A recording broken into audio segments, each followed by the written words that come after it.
All right, everyone. Good evening and welcome to Nerdcamp Sports. We are back post I'm sorry, post Super Bowl. There we go. There we go. You know, we were on yesterday for about an hour and a half, but we're back here. I'm your host and moderator for the evening, Mike. Got Raja Anthony Ali here in R&B. Coach Will should be in soon. Maybe Brandon. How y'all gentlemen doing tonight? On how's your mental health on a scale of 1 to 10? Well, from a scale of 1 to 10, I'm gonna say a 7. It's better than yesterday. Um, Okay. so I'm thankful for another day. And as far as how I'm doing, as far as all around, I'm excited. I'm excited for this damn show because we're gonna get to how this whole thing happened with the Super Bowl. And shout out to Sam Darnold. That's my quarterback, aka Sam the Man, aka Ghostbusters. He went out there and proved himself to be an anomaly, but he got it done. So shout out to Sam Darnold, man, and the rest of the Seahawks. How about you, R&B? I'll probably say I'm somewhere lingering around about a 6 today. Not too bad, better than yesterday. But, just life is life. You gotta keep on taking it as it come, right? Absolutely. Pause, pause, pause. I did not like the way that sounded after I said I was gonna say nothing. I was just gonna let it go. I was just gonna let it go. it. We Oh, can't that's say hilarious. nothing today, can we? We can't Nah, we say can't say anything. Anything. shit.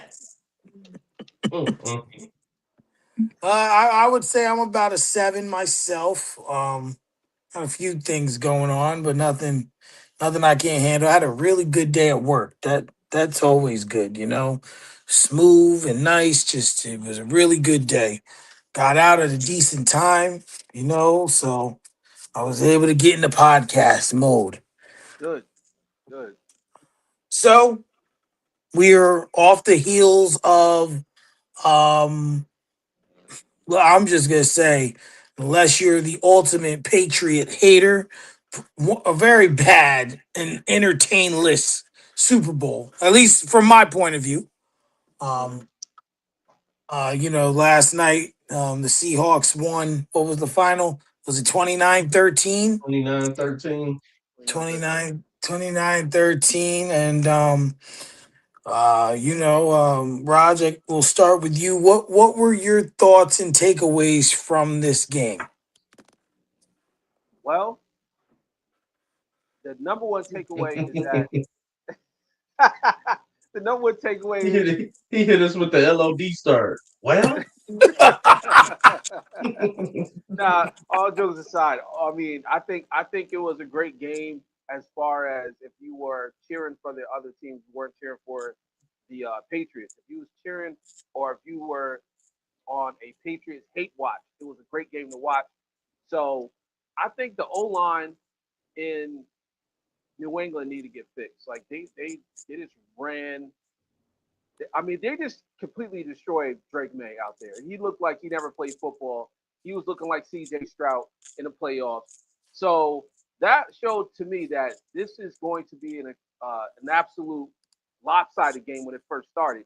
And then Sam Darnold went out there and he lit it up. He did exactly what he's supposed to do. Kenneth Walker did an amazing job. He was able to win MVP. So that goes to show you that that team was locked in. But there was a lot of stars that didn't get to shine, like you know, uh, JSN. I didn't really get to see him. Um, Stephon Diggs. I don't even think he was on the field. And there's a few other players I was kind of shocked to see didn't really show up and play because they weren't really involved in the offensive game. But as far as the defense goes, they played the Seattle Seahawks played great defense. And shout out to um, shout out to the Patriots quarterback. I just lost his name. Is it Drake May. Gonzalez? You said quarterback or cornerback? Cornerback. Oh, I thought you said it's quarterback. Christian Is it? Gonzalez. It's Gonzalez, right? Shout out to him. He played Yeah. incredible on the defensive end. I wish that the rest of the team was locked in as much as him because he showed that he's one of the best in the game right now. So that was pretty much my take on it and my thoughts. What about you, R&B? I reacted that way because and I know we always got to go at it, but I'm just trying to figure out what the hell Raj was watching last night because it was nothing entertaining about that game. So when he said entertaining, he lost me right there. That shit was hot garbage. Hot dog water is what it felt like. And the smell that was the stench in the fucking air watching that damn game. Who stayed awoke? Y'all watched all four quarters? I seen all four quarters, but can I say I watched all four? I can't because I fell fucking asleep. And don't even get me started on that atrocity of a halftime performance, which we'll get to that when we do the list. But get your shit together, Jay Z. You on the hot seat for that one. Um, the game, man. The only good thing about last night was Seattle's defense. New England's defense, in my opinion, did come to play. They just got let down. But overall, then you said Sam Darnold was balling. Where? Where was Sam Darnold balling at?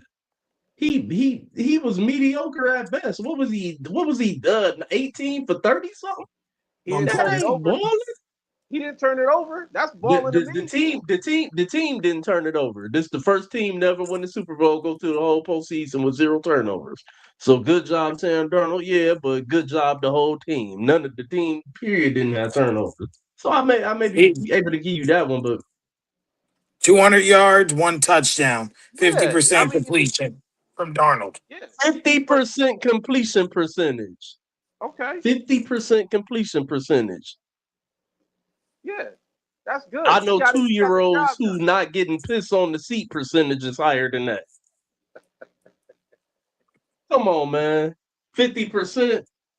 Dude, come on, Raj. That Hey, game was absolute uh, bomb fire. It was dirt, man. It was dirt. It was just hard to watch. It was hard to watch. They New England had an offensive lineman. I think his last name is Campbell. hmm It's either Campbell or Jones. I think he's either the left tackle or the left guard. Anyway, one of those two gave up 14 of 19 pressures. One player gave up 14 pressures And that's on the road, a record high in the Super Bowl, I a read too. record high in the Super Bowl. So it's it just was what it was, man. I'm glad that it's over. Let's get to, let's keep it moving and let's get to next season because that shit was bad. That was bad.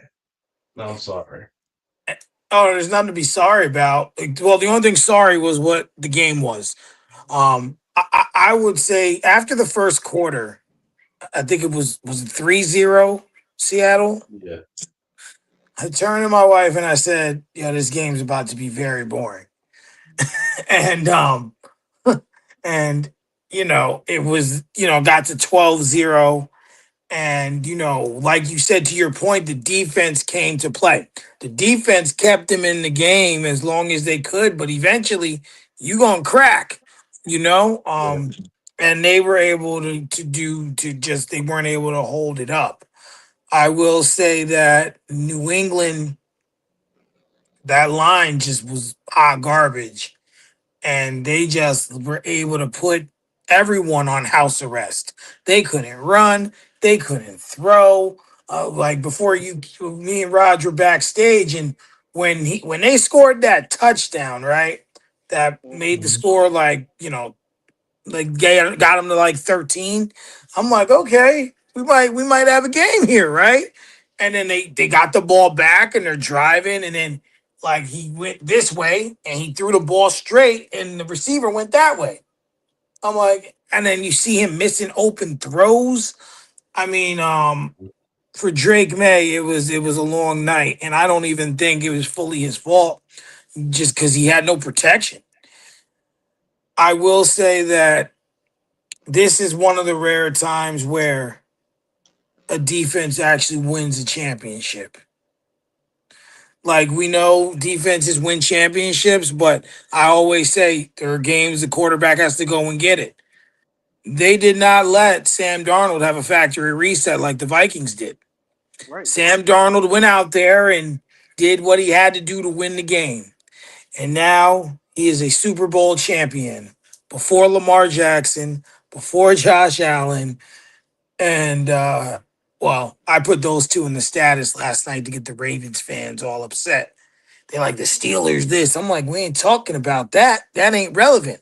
Y'all the ones who want to be there so damn bad and should have Y'all probably ain't got already the superstar quarterback. right. And honestly, they should have won one already. But that was my takeaway from the game. Kenneth Walker was a bright spot for them. JSN was quite quiet, and he was in concussion protocol for a little while during that game. And hopefully, like R&B said, we got to get to next season. That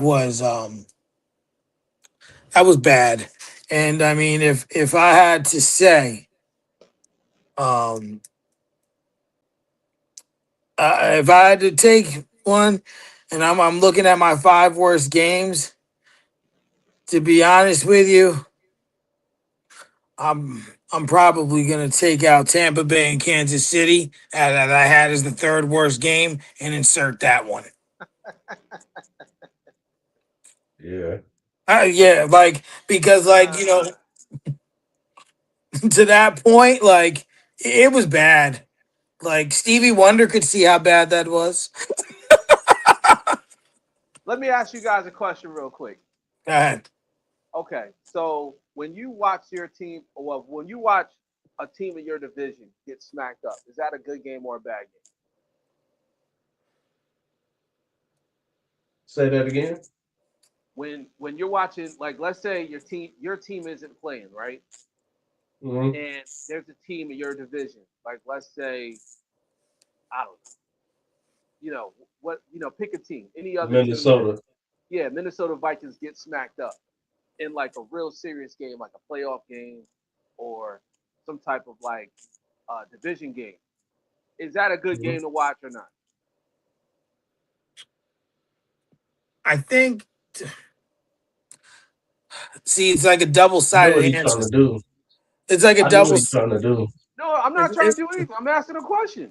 To me, okay, I'm gonna as a fan, I'll watch anyone beat the Ravens ass and enjoy it, right? Right.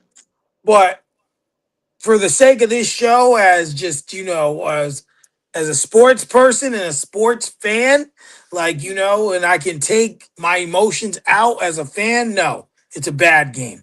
I would much rather see a competitive game. I mean, I put a Baltimore Super Bowl win in my top five games because I Right. like competition. I prefer a nice competitive middle tier game. I don't mind 34-31, but like I don't enjoy blowouts, even if no matter who it is, I just don't enjoy them. They're just Yeah, terrible. So, Or so, I get that. However, you guys so, got to so understand when it I comes ain't down. answer. I ain't answer. I ain't Okay. answer. All right, go for it. Let me answer real quick. This is what I'll say, Raj. Uh huh. It may be a good thing, but that does not mean that it's a good game. Okay. So if I'm watching the Vikings and let's say they get beat up the same way New England got beat up last night, then yeah, I'll sit back and like, yeah, it may be a good thing, but don't necessarily make it a good game because sport is competition. Right. You hear me say that all the time. Like that's what I'm one of them type of what's the hockey player that went on the whole rant on first take a year or so ago when he went at LeBron and shit? PK The Subban. black guy, PK Subban. Subban. Yeah. I'm like PK Subban. I'm one of those type of guys. I'm all about the Yeah. competition. I'm all about the competition in sport. So I rather see a competitiveness before I see you know boringness. I'm sorry, unless it's my home team. That's the Right. only way a blowout is gonna be. satisfactory as if it's your fucking team, like your team. Like if Yeah. I was watching the Lions do that last night, then we'd have been jumping for joy, up, hooting and hollering, all that shit. But it wasn't. It was the Okay. Patriots and it was the Seahawks, and that shit was boring. It was All bad. right. Well, in my humble opinion, it was a great game for me because I've been tortured by the New England Patriots ever since I was able to watch football. I mean, we're talking about the early 90s. And this team has been like a thorn in my side. So to watch somebody like Drake May get rattled, throw the ball in the wrong direction, and everything that happened wrong on that team, on the Patriots team, was an absolute amazing game. It was a great game to me because that makes me feel a little So bit better about next I, season. I'm gonna push back on you a little bit on that. Even Okay. though I get where you're coming from, I think that that's basically what I'm saying because you're a Jets fan and you have a dismay for the Patriots and you've watched them not only torture your franchise for years, but be one of the better, if not the best, franchise in the past 15 to 20 years. Yes. So for that to happen to them last night for you was more of a good thing. It Okay. was a I good yeah. thing for you. Like, yeah, I like this. This is what I want to see. The Patriots get their ass. Well, this is a good thing for me as Raj, but it don't Well, make it a good game. well, okay. Well, hey, A good game. Listen to me. Listen to me. A good game would have uh huh. been them getting their hearts snatched out. Oh yeah. Well, It's a good. It's down to the wire. Sam Darnold drive, and then a field goal to end the game. No time left. No OT. May can't get back on the field. They steal the Patriots' hearts. okay. That's a good game and a good thing. Yeah. But last night, for you, that was a good thing. You may call it a good game. I disagree. I'll say that was a good thing. Okay. All right, I like it. I like it. I like it. So we also, few headlines going on throughout the league, and one of them is I just want to kind of touch on a couple awards that happened. Um, Matthew Stafford was named the MVP of the league. I believe they had that the day before the Super Bowl. They had that award show they do now. Instead of just announcing it, they make like a whole. It's like I call it the NFL Grammys, right? Um, Mm-hmm. you know, Mike Vrabel was named Coach of the Year.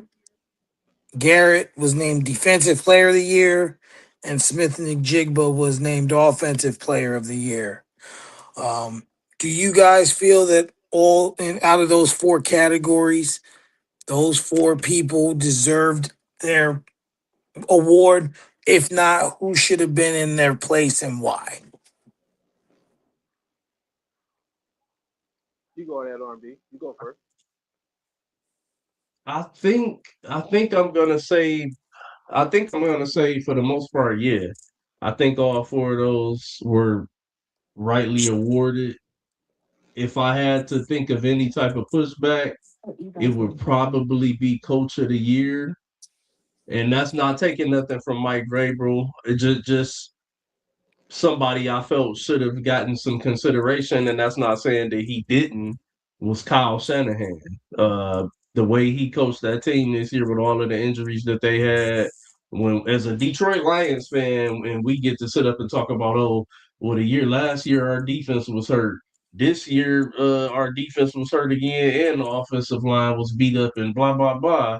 And yet we finished 9-8 and missed the playoffs. Kyle Shanahan was missing Pro Bowl players, linchpin Mhm. players. And he coached this team to a 12-win season. So that's a hell of a coaching job. Not to And a take anything away from Mike Vrabel and a playoff berth. and a playoff berth and damn near NFC championship. So yeah, they got their ass whooped, but yeah, they were still one game away from into the NFC championship. So that would probably be the only one that I would say that maybe I could have seen it going to somebody else and Kyle Shanahan, but offensive player of the year, Jackson Smith and Jigba, defensive player of the year, Miles Garrett, MVP, Stafford. I'm not mad at it. I agree. I only have one problem, and this is gonna sound biased, but it's not. Um, I have an issue with players winning awards and not being on winning teams. Um, Hmm. because when we talk about, and we've talked about it here before, MVP, right? A player could be playing out of his mind, but if the MVP isn't translating, that MVP play isn't translating to W's, it's voided. Miles Garrett, Defensive Player of the Year. We know why he won. Because I'm telling you, had he have not broken that sack record, my opinion, he would not have won this award. I give you that. Um, but the Cleveland Browns won what? 3 games, 2 games, 4 games, whatever it was. I just want to know, in you guys' opinion, why certain awards aren't held to the same standard. MVP, Stafford, winning team. They got to the NFC Championship. Vrabel, Coach of the Year, got to the playoffs. Smithy and Jigba got to the playoffs. But you know, what does Garrett have to stand on outside of that record break? I I, mean, I, just the shift in it. I just want your opinion. Maybe I'm wrong, but I just would like maybe something I'm not seeing. right. Let me just speak on that real quick. And I'm glad I went last because I agree with all the awards. I really don't have anything to add to it. But to answer that, the reason why I think that's separate from the offensive awards and the coaches awards is because Miles Garrett is a once in a generational type player, and he's played out of his mind on a defensive end. And even though the defense does have a lot to do with them winning or losing, but he can't control how much points they score. He can only control how many times he can stop the quarterback. So Right. at this point, I think they just pretty much judge it off of his actual position as a defensive player and a game changer. Because a lot of people feared, you know, playing up against the Browns because of him. You know what I'm saying? Versus it being there's an offensive side of it that can put up numbers or whatever. So it's like that in pretty much any defensive minded player, even in basketball. Like in basketball, if a team is doing terrible, but they got that one player that can stop the whole entire position, or they can block shots or steal, they can get that award. I think that's the only award that it kind of like caters towards an actual individual versus team success. So that's just my opinion on that. Oh, just get curious because I'm even looking now. Offensive Player of the Year. I mean, yeah, you had Trayvon Henderson in there, but McMillan ended up winning. They went to the playoffs. You know, um, we have Comeback Player of the Year. I mean, that's a little different, but McCaffrey, I believe, won. They playoffs. So I just trying to understand the basis of it, in that degree. Um, And I would add to what Roger's saying too by saying that sometimes, especially on defense, you have to kind of judge it by the merit of what it is. And Miles Garrett has anchored the Browns to be a very solid defense for such a bad team. So with that being said, I think that kind of plays into it. Like they're looking at his win shares. They're looking at how good that defense can be because of him. He doesn't play the offensive side of the ball, so he does not drive the needle from that side. So from the side that he plays the ball on, he's driven the needle damn near as best you could as the linchpin for that side of the ball. And it's not his fault that they have not given him the requisite offense to work with to help his defense. So I would think that that probably plays into it, but I don't think that you're crazy for asking the question either, though, Mike, because it is, it is kind of hard to really accept someone bringing home an award when they're not even making the playoffs, let alone, having a winning record or whatever. But those are the reasons that I would say that, he is able to still happen, at least for someone like a Miles Garrett. Fair enough. Fair Yep. enough. Yep. Yep.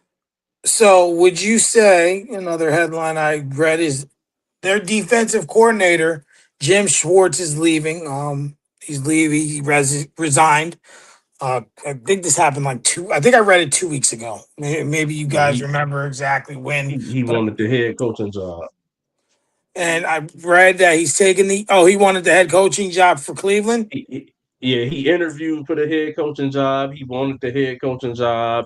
They went on and went with Todd Monken. Todd Monken wanted to, keep Jim Schwartz for his, defensive coaching. He wanted to keep him on the staff. Schwartz has declined to stay. They said he left the building. Said he doesn't want to be there anymore, and that was that. Oh, okay. I didn't know all the details, so thank you for that. So really, it wasn't about any other thing or the team. It was that he wanted to be the head coach, and they went another direction, and he Yeah. decided that it wasn't for him. I don't know if you guys. I'm sorry to cut you off, but speaking of Nope, you're coaches, good. they said Clint Kubiak is the official coach of the Las Vegas Raiders officially now.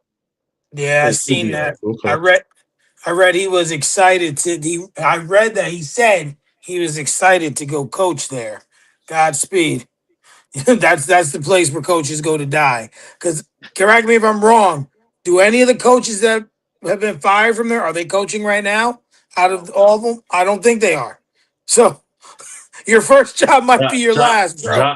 Josh, Josh McDaniels, Oh, you're right. You're who right. just coached last night, but this is first go round back with New England, ain't it? He wasn't with New England last year. no. Mike Vrabel just brought him back this year. Yeah, So I think this is his third spin with New England. I think, if I'm not mistaken. I know I read something where it yeah, because said remember he left back in the day for the Denver job for and failed. Denver.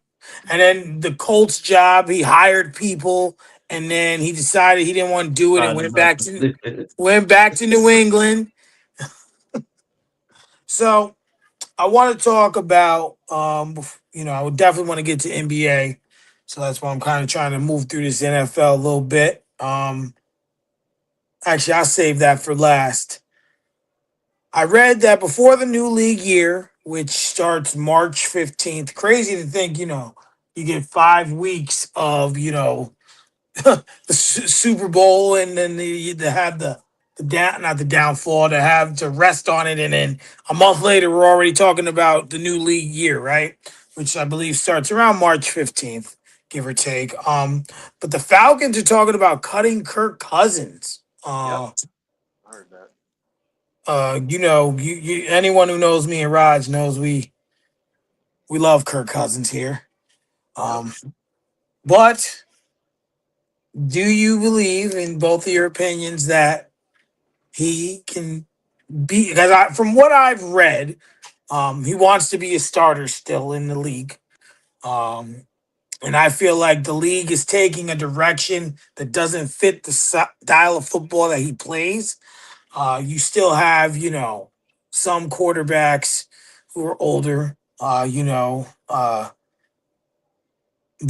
do you think he's serviceable to be a starter somewhere? And if so, where would that be if you think he is?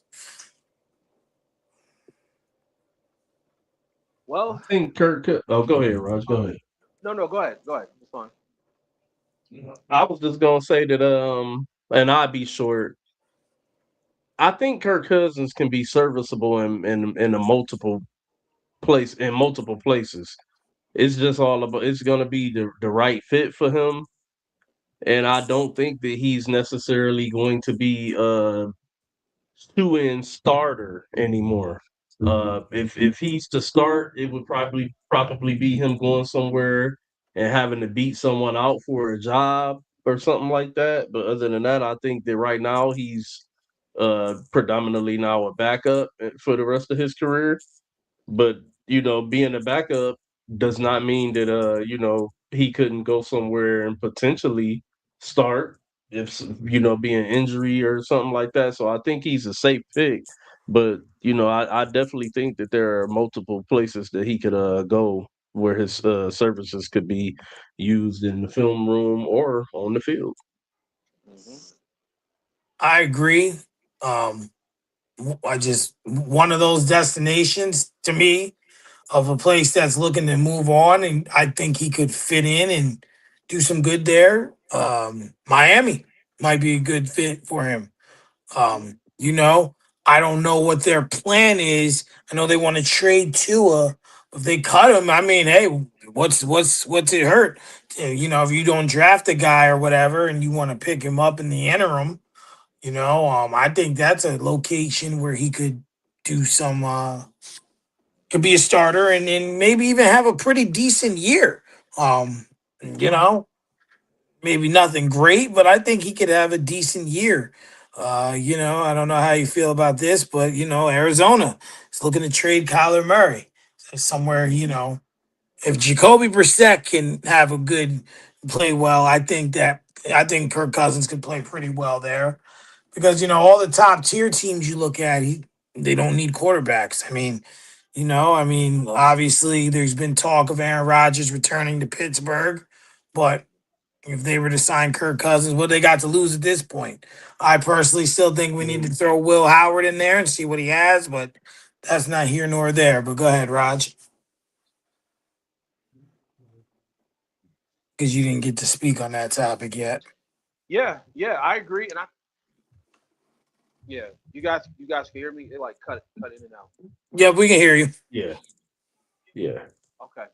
Yeah, so I agree. I think that you want to look at teams like the Cardinals. I also would throw in the Jets in that situation as a bridge quarterback because I think that it gives them opportunity to get to at least start for like maybe the majority of the season, and then potentially whoever the Jets decide if they do get a quarterback to play as a rookie, they can kind of like filter him in there every once in a while and get him acclimated to the system.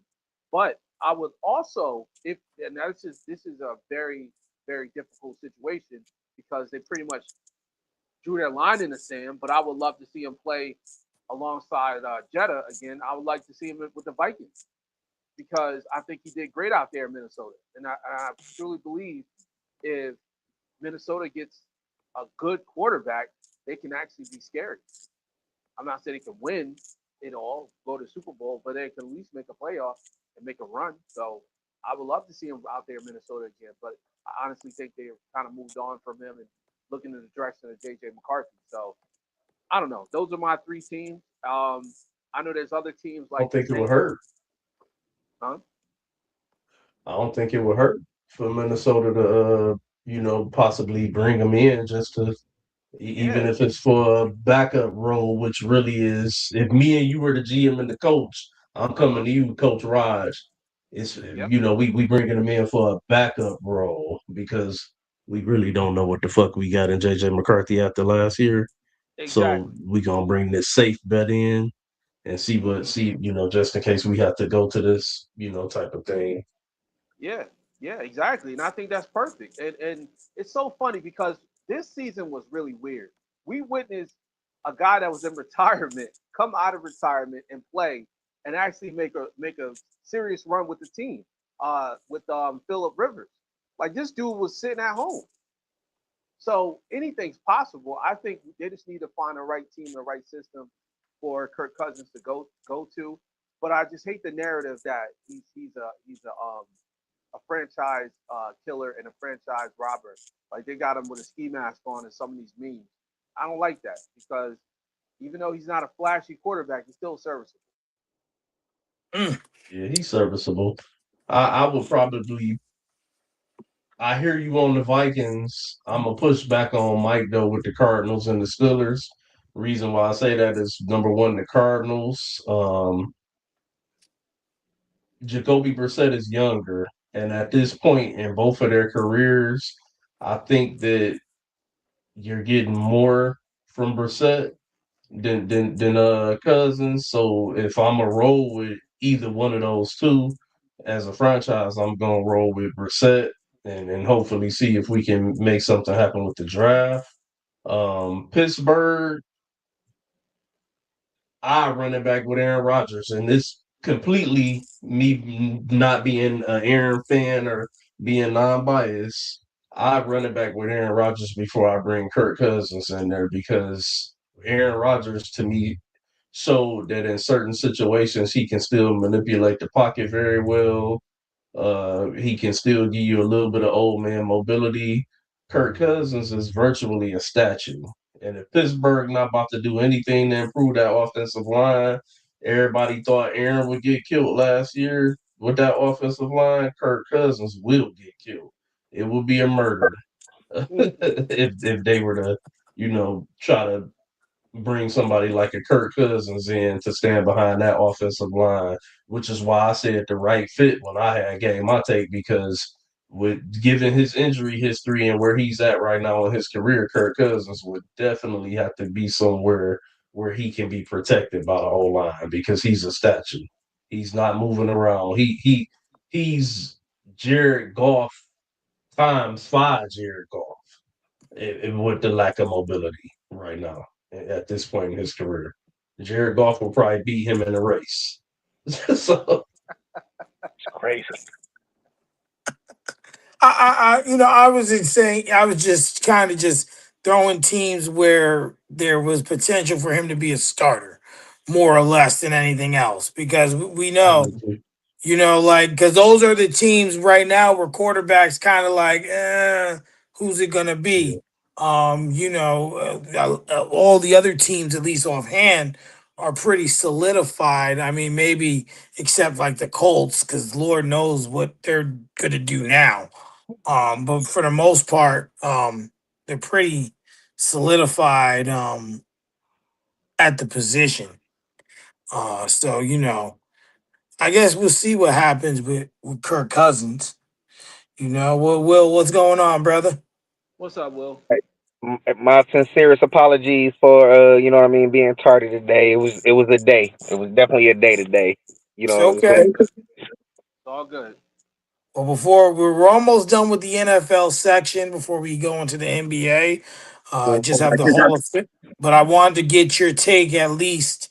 hmm Um, and then we didn't do the list yet for the top 10 okay. half times. We'll do that at the end. But Okay. I just want to get your take on the Super Bowl and the game now that you're here. What did you take away from the Super Bowl last night?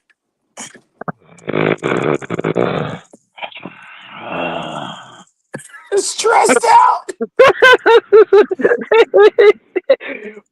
Like literally, I'm not just saying this because we're talking about it right now. I'm not trying to be prisoner of the moment. That might have possibly been the most boring Super Bowl I have ever watched in my life. Like it was just, and I don't, and not like both defenses played well. Like you know what I mean. So not necessarily that it was all bad football per se, but it just wasn't like one of the Super Bowls on Ryan's worst list was 49ers Chargers, right? Ryan, yeah, look, I know that game was a blowout and everything, but like at least the 49ers got out there and got to, you know what I'm saying? They made some exciting plays and you know what I'm saying? Jerry Rice went crazy and like it like I said, it was never a competitive game, absolutely. But there were things over the course of that game that were, you know, like exciting football plays. Like this shit last night like that I've never watched a Super Bowl that bored me so much. I don't know if I've ever watched a football game that bored me so much. I can find the joy in a defensive battle. I really can. I genuinely can. I'm old enough, like you know what I mean. That you know, yeah, like I can. That was just sad.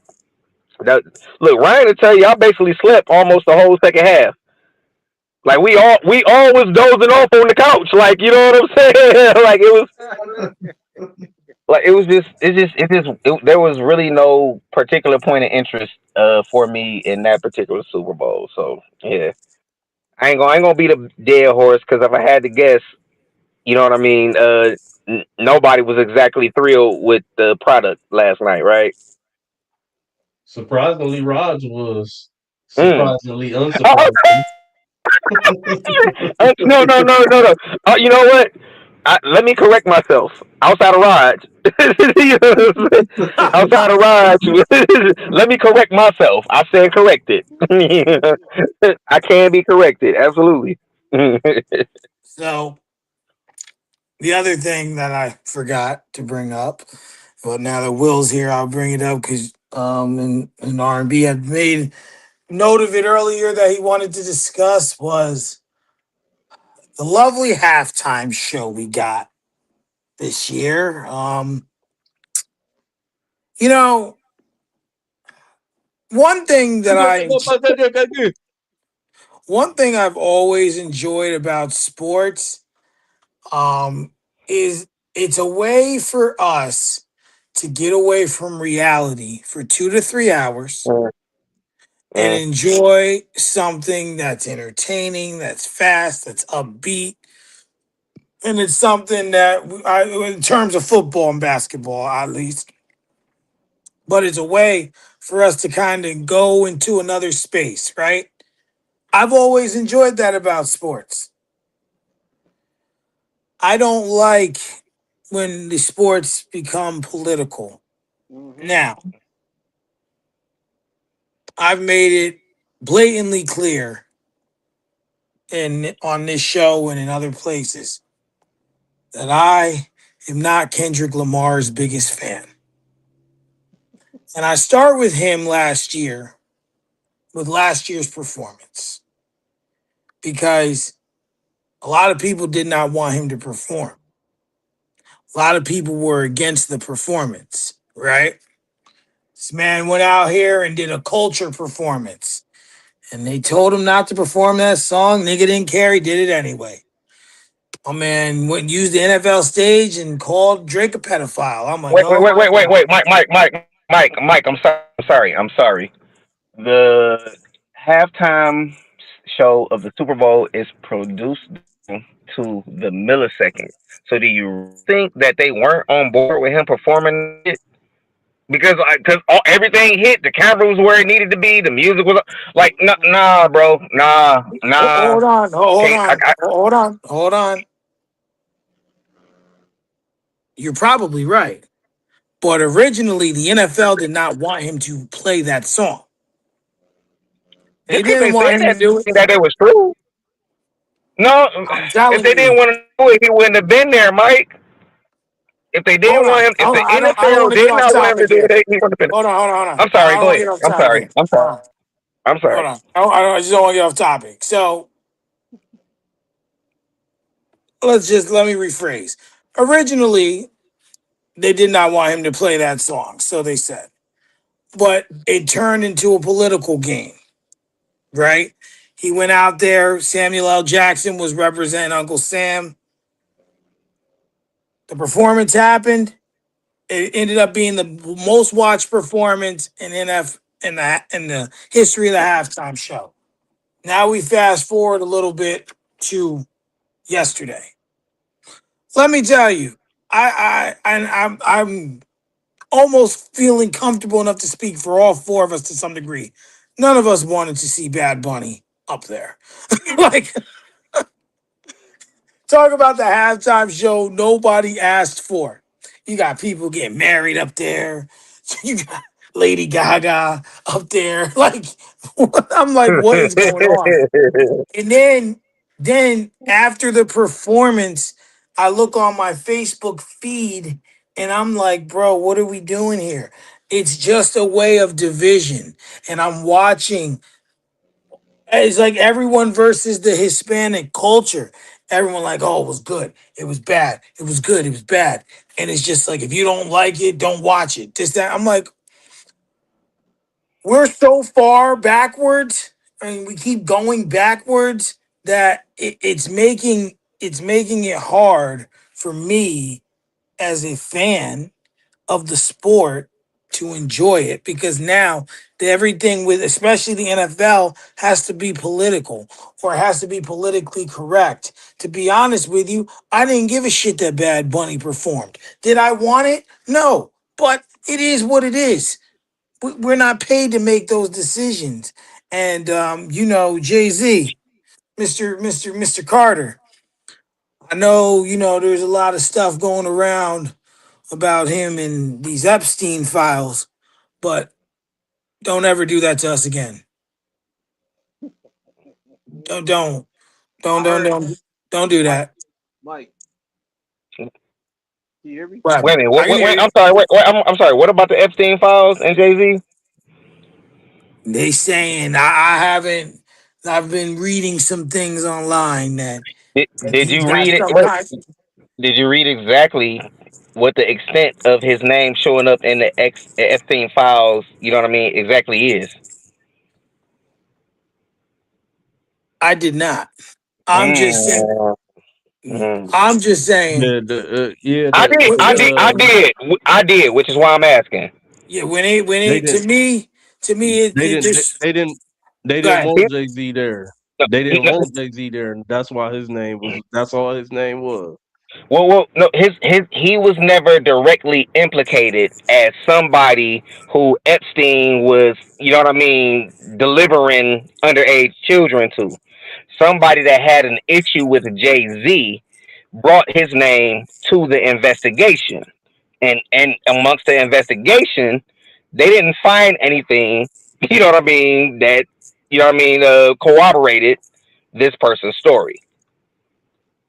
So let's be very very careful. You know what I mean? If we gonna talk about it, let's make sure we do our research. Oh, no, no, no, no. It's not about research. It's about perception. Because guess what? Unfortunately, for you and anyone here, that's normal. But unfortunately, perception becomes reality. Which Because is why I'm saying what I'm saying. right. I understand that. But guess what? If anyone watches this back, you think they're gonna do that research? You think they're gonna really look into it? To No, me, but that all don't. But that don't mean we have to perpetuate it. no, it doesn't mean that. But the point that I'm saying is that when it gets out there, it has that effect on people. You That's can't because sit up here and act like it don't affect the someone. lie is more entertaining than the truth. That's why. Well, Ex- that's just like when you put something positive out in the world, it ex- gets it don't get looked at. But if I go outside and I shoot 12 people in the head, that's gonna get looked at. But if I donate $100,000 to a charity, no one's gonna care. Fact. And that don't mean that we have to repost you shooting people in the head as opposed to you know what I mean. You Right. know, like you know. That's all I'm saying. And I would hope no one would repost me shooting people in the head, but that would get reposted again and again, And before we get back and I let everyone go about yesterday's halftime, Raj knows in our area there's a person, a reporter. Her name's Blaze Gomez, and she gets drugged through the mud. But the reason she gets drugged through the mud is so like there was a big fight in this town that I'm from, that me and Roger both from Newburgh, that there's a big fight. People were fighting in this restaurant. Someone got thrown through the window. She reports that. Not only does she report that, right? She didn't even go and report it herself. She took a video clip she found, reposted it, and then made a report. Now, this past week, a bunch of kids in the high school walked out and protested against ICE. This bitch was nowhere to be found. Not a peep. Didn't even bat an eye. Didn't even bat an eye. And that's just the thing. That's just it. Just I'm just trying to see like you should be doing that. You should be reporting that. That's important. The kids and the youth sticking up for something that they believe in. But no. But the money you got some niggas scrapping, you right there, even when you not there. I don't disagree with that at all. Well, let me say this Trying to to kind of figure out the merit on what this got to do with accusing Jay-Z for the Epstein though. I don't. I'm not. I was gonna let it go because I didn't want to. You know what I mean? Like sound like the asshole. You know what I mean? So I was gonna move on from it. But Meaning there's other things affecting his mind, man. That's what I'm no, saying. yeah, Other he was things affecting his mind. he was He just I saying making don't like look. bad he was saying decisions. don't I don't know what's affecting Jay Z's mind. I have no Them clue dreads about what's too. affecting Jay Z's mind Them or Drake dreads. or like you know what I'm saying. I have no well, let, clue about that. let I me can't just say speak to this. that. Let me just say this real quick about the performance real quick.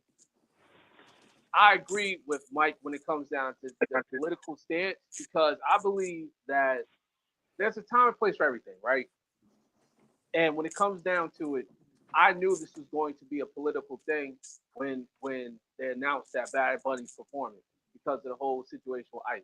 Now, I don't Pittsburgh understand, Steelers pajamas. huh? Nah, but it was like one of those things where it was like, okay, well, this is a perfect layup for them because I see they're what you're going to talking mention about. they're going to mention the ICE situation or they're going to mention immigration, and they're going to make it a statement, just like we did with Black Lives Matter when that situation happened with George Floyd. But at this point, I'm just exhausted from all these protests, and it's like at the end of the day, it's a football game, it's a performance for halftime, and it sounds insensitive, but I rather just focus on that. So I don't mind Bad Bunny performing. I think he did pretty dope as far as the visuals because I didn't understand anything he was saying, but the visuals were pretty dope. You know what I'm saying? That's a fact. So That's a fact. I'm just keeping it stacked. I'm just being honest. Yeah. You know what I'm saying? Like it was a great visual representation of the culture, his culture, of course. You know what I'm saying? And I thought it was pretty cool to see all that. But when it's all said and done, Jay Z's pandering. Let's keep it a stack. Jay Z's pandering towards the Latin market, and I don't blame him because that's a huge market. Just like the president's race goes towards that, towards the Latino votes. So does the music votes. Like everyone wants to listen to what's hot right now. So it is what it is. So that's my take on it, man. I just feel like a lot of stuff could have been avoided or not mentioned in this whole situation because honestly, that's the reason why we got dissension in the first place because they had a whole halftime show on YouTube with the Turning Point with all the people that didn't want to watch it, and I thought it was kind of funny because I'm like, damn, that kind of opens the door for everybody to do their own halftime show. So that's just my opinion. And look, that boy just set the record for the highest rated halftime show in NFL history last night. Most watched halftime show in NFL history. And that shit Yes, was hot sir. garbage. I'm not even gonna beat around the bush with y'all. It was hot garbage. I don't give a damn about protests. I don't give a damn about ICE. I don't give a damn about none of that stuff. None of that shit. No political stance.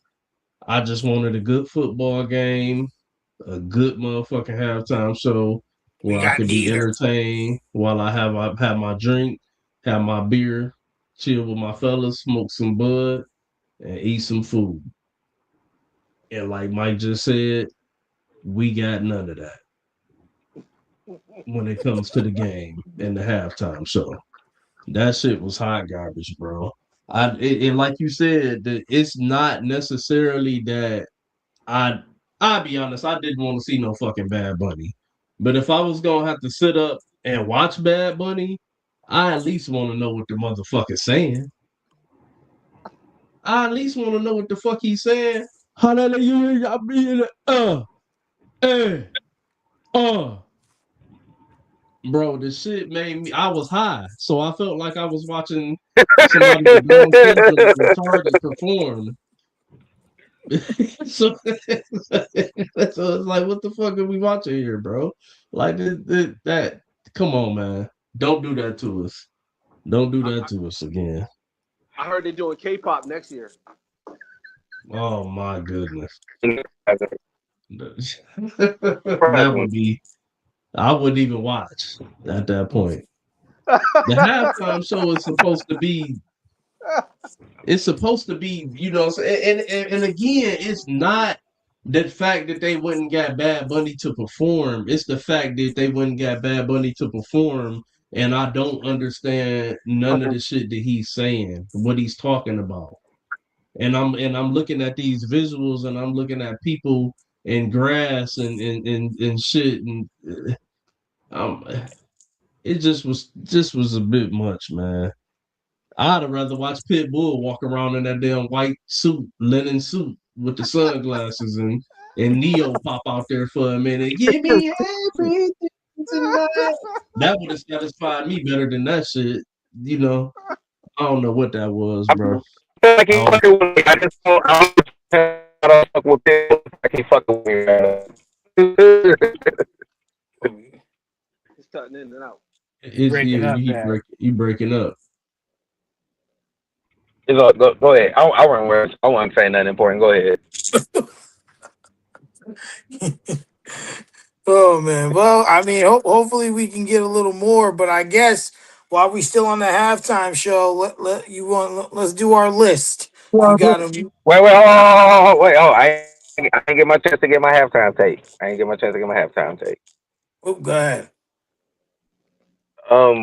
So this is what Ryan knows me. R&B know me. If I had a catchphrase, it would be more than one thing can be true at the same time. Hmm. So while I did not necessarily enjoy the halftime performance, like I ain't mad about that shit. Like it's Ryan said it. It was the number one rated halftime show ever. Um, Raj talked about it, you know what I mean, yesterday in regards to living color and how we even fucking got here with the NFL actually doing like, you know what I mean, trying to put on a good halftime show and shit. Um, and for a long time, it was like the fucking and researching and really looking back on shit because I forgot about a lot of this shit. Like it was like the Rolling Stones and the Tom Petty and the Heartbreakers or some shit Hmm. and all kind of bullshit that I never like was way worse than fucking Bad Bunny. Like you know what I'm saying? If I'm being honest. I'm not anti Rolling Stones. I'm not anti rock and roll. It's rock and roll that I like. So it's not. I want to be clear about that. Like it's not that. But like the Michael Jackson halftime show was like the first one that was like, oh shit, nigga, like damn, yeah, okay, like let's go. You know what I'm saying? And Absolutely. it's a been a lot worse. Look, I'm not acting like I understood that shit. I'm not acting like I can follow it. Ryan heard me say it, like, nigga, did somebody just get married? Like, what the fuck just happened? Like, you know what I'm saying? Like, I'm, Turns out that was How the did he last get nigga. married? like, I was not able to Hey, follow yo, it. And again, Will. If we would have been able to understand the shit, we would have knew that it was a real wedding. We hey, just hey, thought it was pop shit. hey, but look, listen, when Dre and Snoop and 50, and I'm not saying it's not white people that don't listen to them or people that's not black that don't listen to them, but you think like it wasn't a whole lot of motherfuckers was like, who the fuck is this? You know what I'm saying? What the fuck are they talking about right now? Like, and we didn't, the Missy, the Usher, like, you know what I'm saying? Like, you never. I guess my point is, like, you never gonna please everybody. You know what I mean? And at the end of True. the day, it's a fucking business.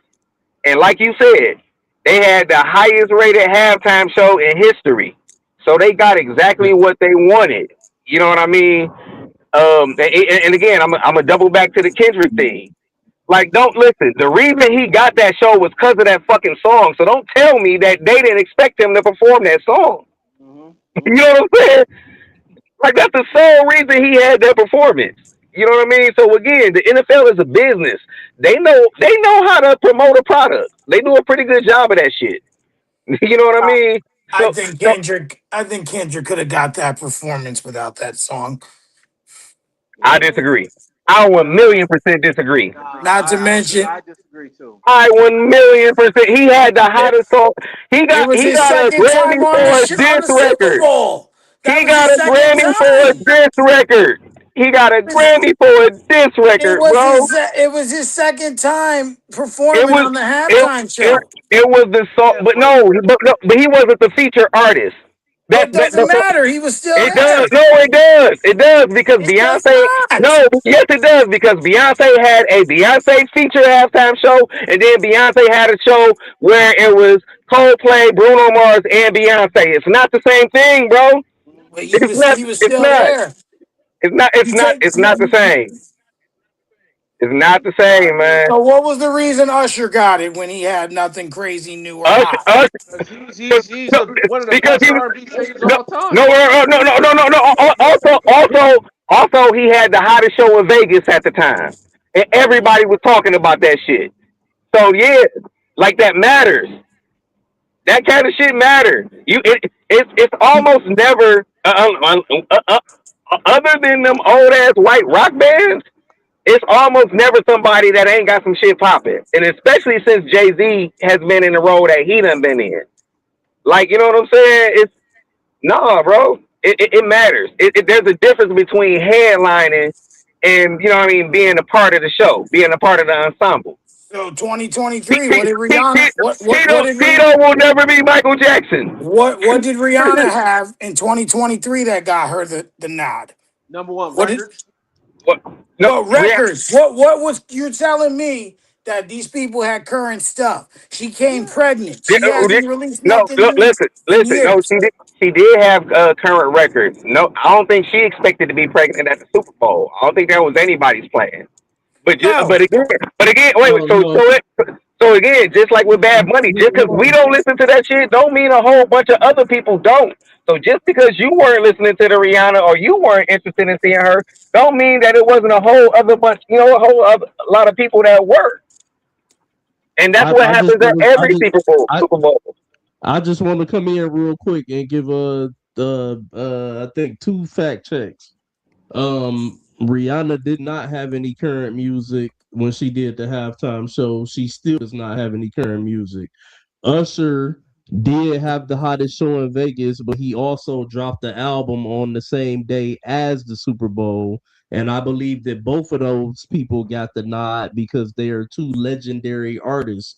Usher being well overdue, and Rihanna, just being a legend in her own right. Yeah.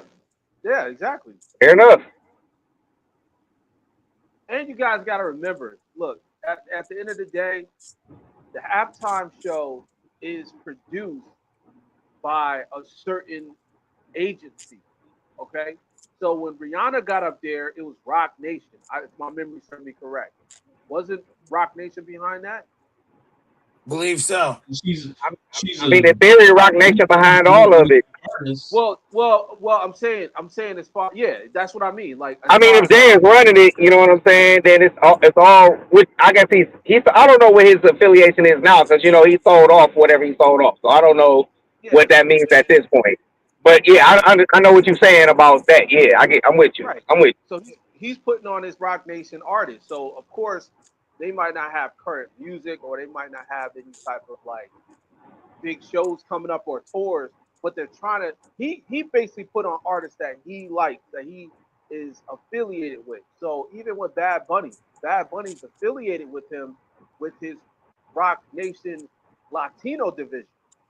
See, and the thing is, what happened last night, what made it so special last night, even though I didn't understand nothing it was saying, there was hundreds of millions of people that did.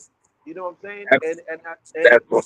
we're talking about the global market, like we talked about last week, and it's kind of segueing into back to the NFL. But like we talked about last week with these damn international games. At the beginning, I hated them. I'm like, oh my god, these damn international games, they're coming on early in the morning or real late at night or whatever, or it goes into late at night because they're trying to build a global market. They're looking at the U.S.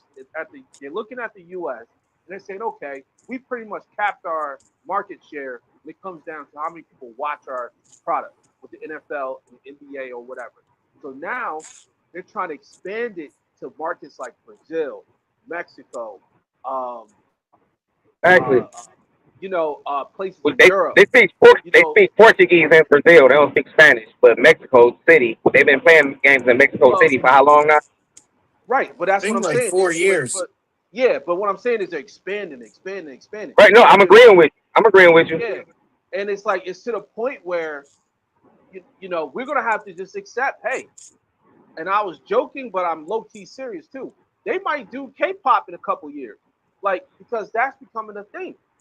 But no, it's already a thing, bro. Like that's what I was saying about Bad Bunny is like the biggest artist in the world right now. So again, just because Yeah, we don't listen to it, don't mean that a whole lot of NFL fans don't.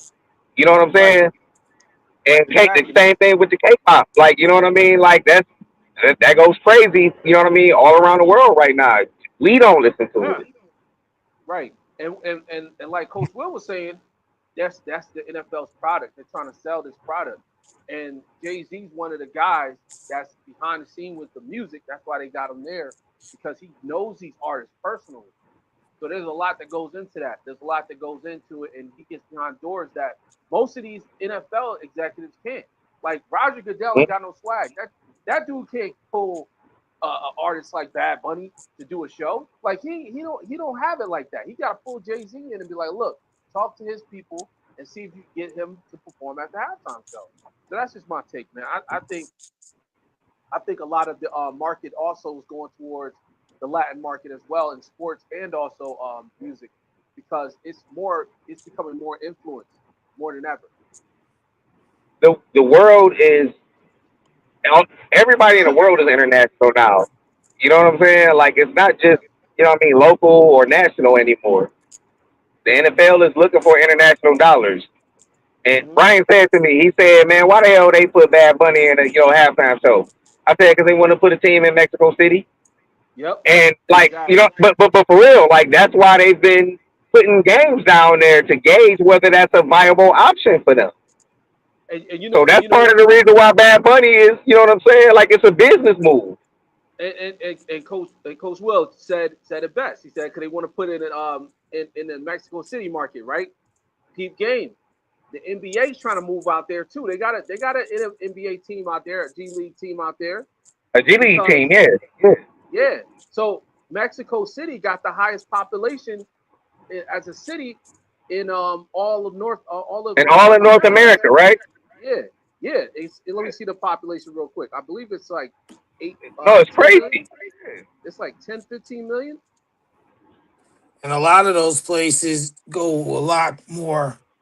They're more excited than our fans Yeah, over here. 22 million. 22 million to be exact. So New York City is the highest in the United States, which is 8, 9 million.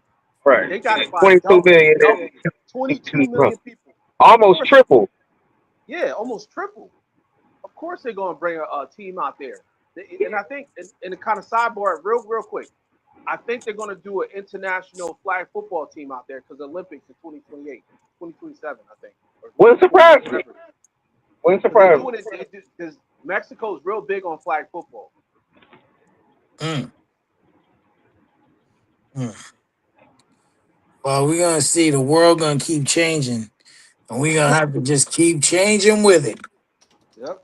Hey, but it will keep changing, Mike. But one thing Will was saying, like when they was putting the black artists up there, there's plenty of people who may not have liked to hit or wanted to see them up there or hear that shit, and that's true.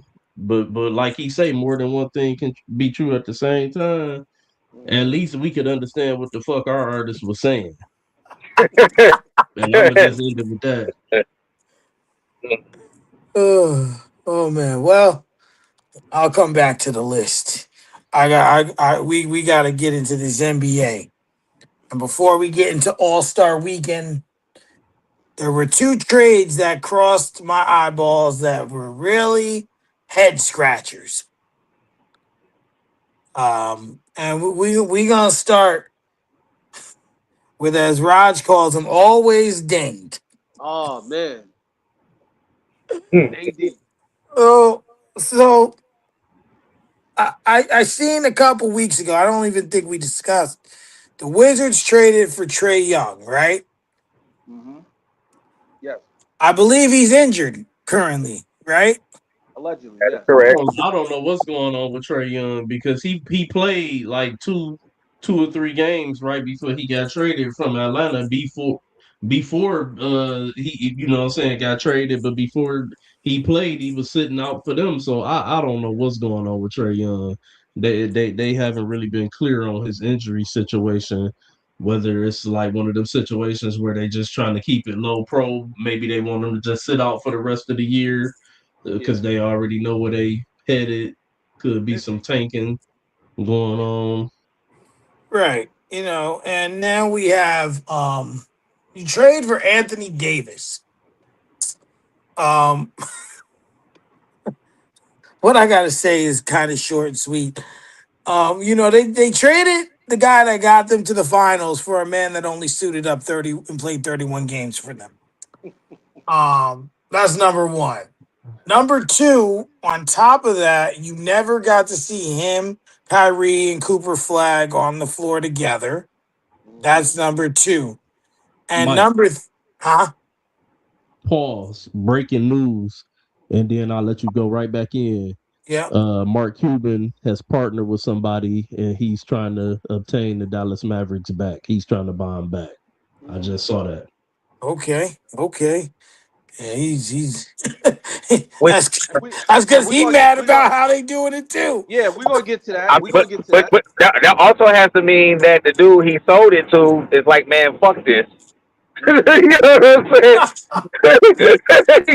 Like like seriously, like if it's getting like, because it can't just be like Mark Cuban, like I want to buy the Mavericks back.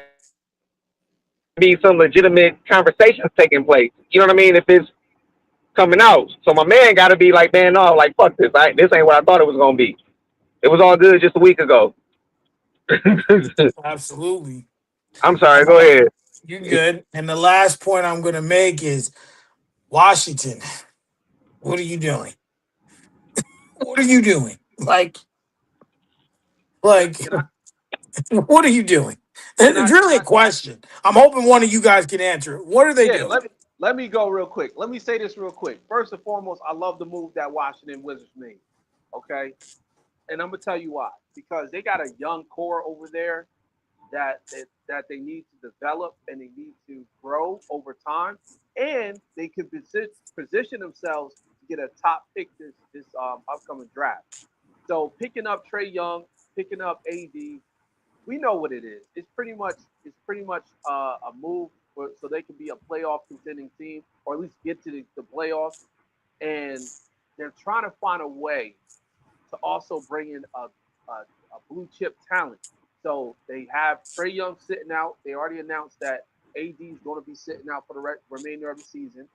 And honestly, I think in about 3 years, they're going to be a top five team in the East.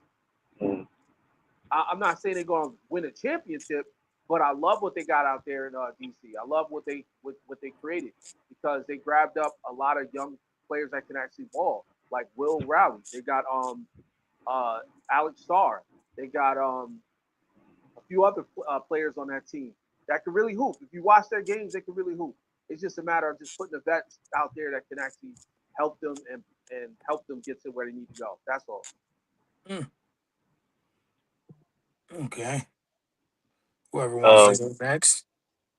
I would say I agree with Raj for the most part. Only thing I don't agree with is that I don't think they made these moves for 3 years from now. Um, every the NBA is not a vacuum, so every move is not, you know what I mean, equivalent for every team across the board. So meaning that, every team that draft a certain player ain't gonna be able to develop them the right kind of way. I just heard Draymond talking about how tough it was for Kaminga to get drafted seventh to a team that's contending for a title. When typically at seven, you a player that's gonna get a chance to kind of learn the hard way, make your Right. mistakes. You know what I'm saying? And whether that's, you know what I mean, your coaching, your training, your player development. You know what I mean? Like that's not the same across the board. Signing a free agent or, you know what I mean, trading for a player is not the same across the board. Um, for the Washington Wizards, they are not going to sign a top level free agent. Um, they drafted John Wall, and they had a chance to build something. Whatever happened with that, whether it's his injuries or whatever the case may be. Um, I feel like for the Washington Wizards, I like the gamble that they're taking. I'm not, again, like Rod said, I'm not saying they're going to win a championship. Mm-hmm. Um, it's smart to let Trey go ahead and I know what Ryan is saying about, Trey Young, true health. What I will say in regards to that is like he might be healthy enough to play, but that don't mean he 100%. You know what I'm saying? Because most players ain't Right. 100% by the middle of the season. You know what I mean? It's something nagging or whatever the case may be. Um, I like what they're doing. They're being creative. You know what I mean? They're rolling the dice, no doubt. You know what I'm saying? Yeah.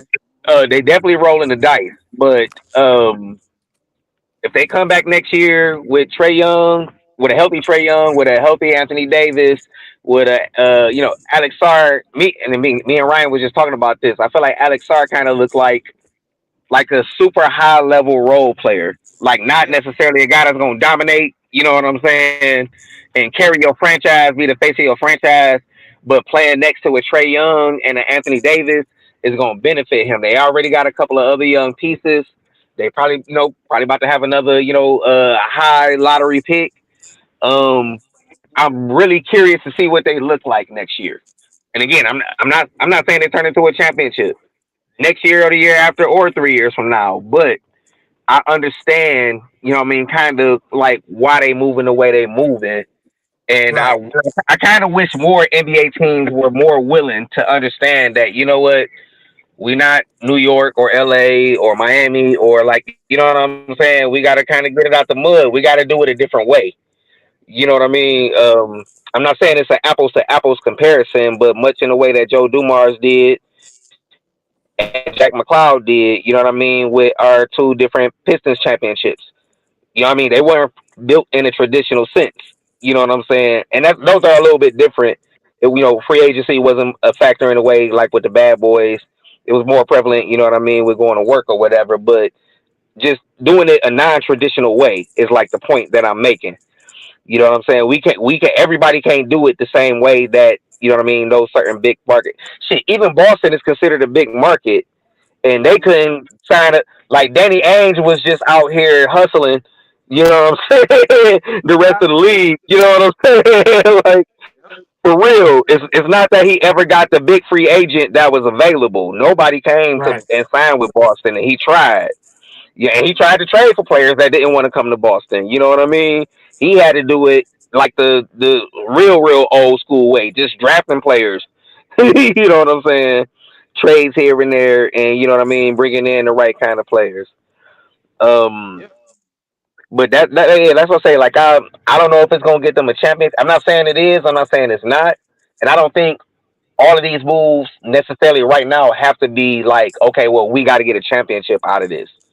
As long as they kind of, get to that space where maybe, they got an opportunity to make that move that really makes them a championship contender. If and after saying all of that, if Trey Young and Anthony Davis can stay healthy. Mm-hmm. You know what I'm saying? I just Because want to that add. can't be lost in the conversation, you know? That's a fact. Mhm. I just want to add one thing real quick before R&B goes. I want to say this. Most of most most of these teams are not in it to win championships. Let's just keep it real. Most of I them agree. understand that they just want to sell tickets, they want to sell jerseys, and they want to put butts in the seat and get as much attention as possible. That Trey And what Young. did Hmm? Go ahead. What you gonna say? I was gonna say? What did I say when that move first went down? I say this is a draft pick and sell tickets move trade.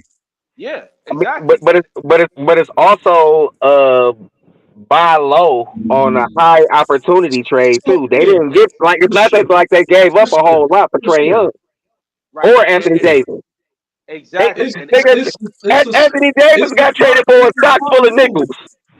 It's a smart move because you end up with two perennial all stars when yep. healthy, and you got a chance to motherfucking hold on to Alex Sarr, who's starting to come around and put up some solid numbers for you. Mhm. And you you gain some draft equity in the whole thing. So like it's a smart move. And then at the end of the day, you should sell more tickets because Yep. if you can keep AD and Trey Young can give you a percentage of games, people are gonna want to come see them. Yeah. And one more thing, real quick, that I left out too. Correct me if Mm-hmm. I'm wrong, but neither one of them have been extended yet either. No. No, they You know what haven't. I'm saying? So you have time to, you know what I'm saying? It's not like they gave them both the bag, and now they stuck the next 3 4 years. You know what I'm saying? With Hmm. depreciating assets that if they get still be injured all the time, nobody else wants. They got some time to kind of see where this gonna go. Yep. I feel like it didn't cost them a whole lot to acquire either one of them. You know what I mean? They didn't have to gut their roster to acquire either one of them. And if Hmm. it don't work out, it don't work out. If they end up extending them and you know what I mean, the injuries come, then that's a whole nother conversation down the line. But right now, you know what I mean, I kind of like the flexibility, you know what I mean, that they kind of afforded their franchise. I agree. I Yeah, definitely so agree. so Trey Young is in the final year of his guaranteed contract earning Right. 43 million. So that's 43 million in cap that they can have at the end of next season. And Anthony he got a Davis. player option, right? Yeah, I think Let he me does. see. Let me see. I think they both do. I think Yep, they yep, both yep, yep. got next year and then So a player option, right? so yeah, he has a player option, and then Anthony Davis also has a player option. Yeah, Hmm. next year and But then a Anthony player Davis, option, right? yeah, I'm about to say Anthony Davis contract go through next year. Yeah, Yeah, I think What 2030, up what until close almost 2030. so Trey's player option is next year, and then Anthony Davis and got next Anthony year, Davis is the year and then the after player that. option. Yeah. Yeah. Yeah, Uh, and real Uh, quick, I want to say this real quick too. You know what makes this so unique, fellas? That both of the organizations, the Dallas Mavericks and also the Atlanta Hawks, gave up on their players.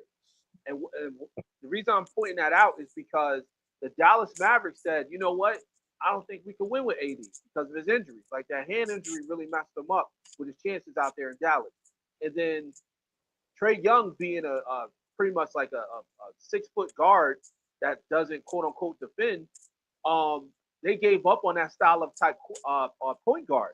So now they're like, okay, this can be a team that we can pay them the money because they still got the cap, like they still got money, right? So they can pay the all stars the type of money they're looking for, and also they can create something out there. They can create like a mhm, culture and they can have a chip on their shoulder.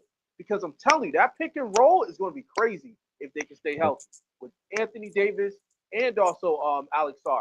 I love both of them for Trey Young because that's what he needs. He needs a big that's mhm, mobile and can mhm. also hit the shot, the, the 3 pointer. So I don't know. It's gonna be a fun thing. And shout out to DC, man. DC is a fun city. I've been out there Yeah. many a time. Great city to go.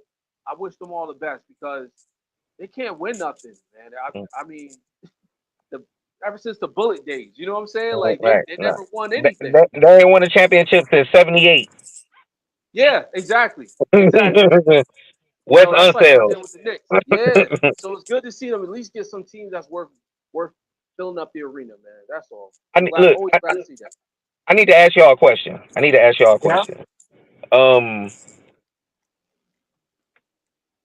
do you feel like okay, I'm gonna give you some context. I'm gonna give you some context. There was a time, especially after Dallas lost to Miami in '06, where people were saying that you can't win a championship with Dirk Nowitzki and he's soft and this, that, and the other. Hmm. Um, and then they put a team around him that just worked to optimize him and cover up his flaws, right? Like I literally remember Charlotte trading him to Dallas and me sitting there like, damn, like that was gonna be tough. Like, you know what I mean? And they had Karan Butler and Jet and like you know what I mean? Like just that team, it was a funky, weird kind of team, not a traditional kind of team, but it just kind of made sense for what they needed, right? I feel like Trey Young is one of them kind of players.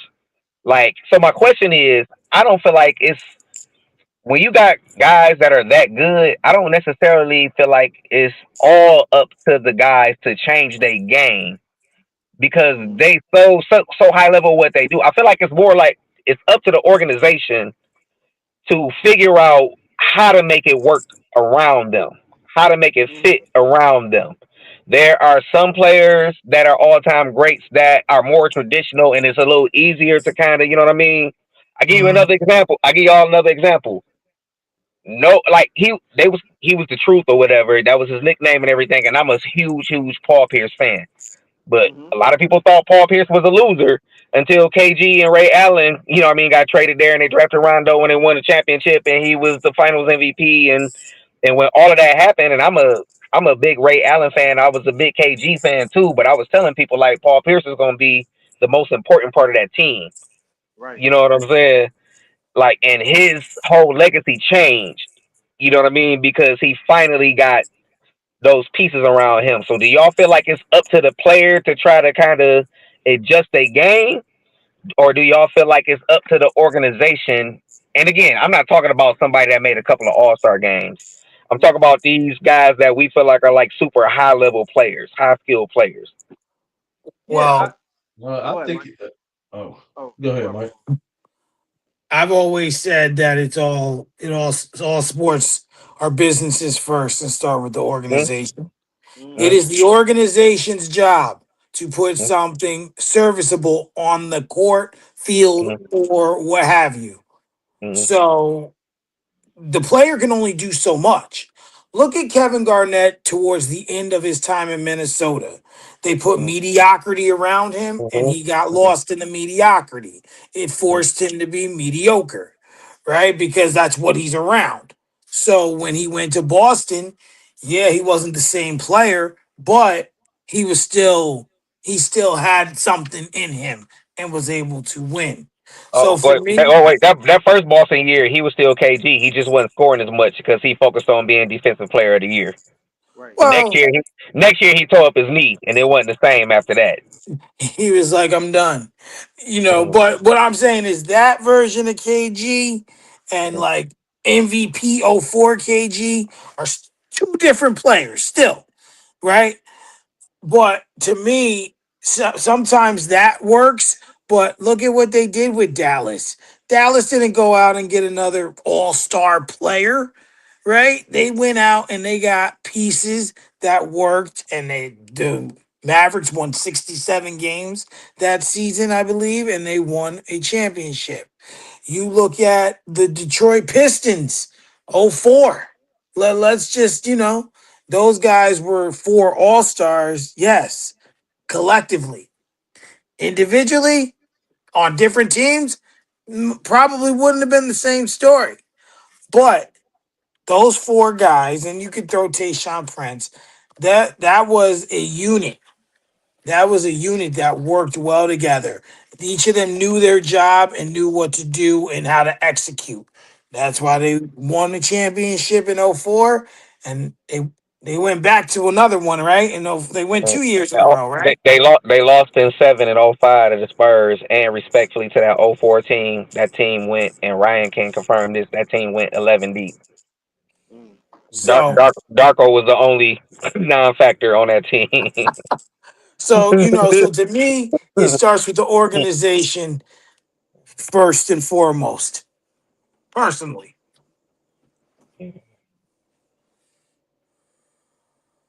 Um, I think it's 50-50. I think the player needs the help of the organization, and the organization needs the hustle and the play of the player.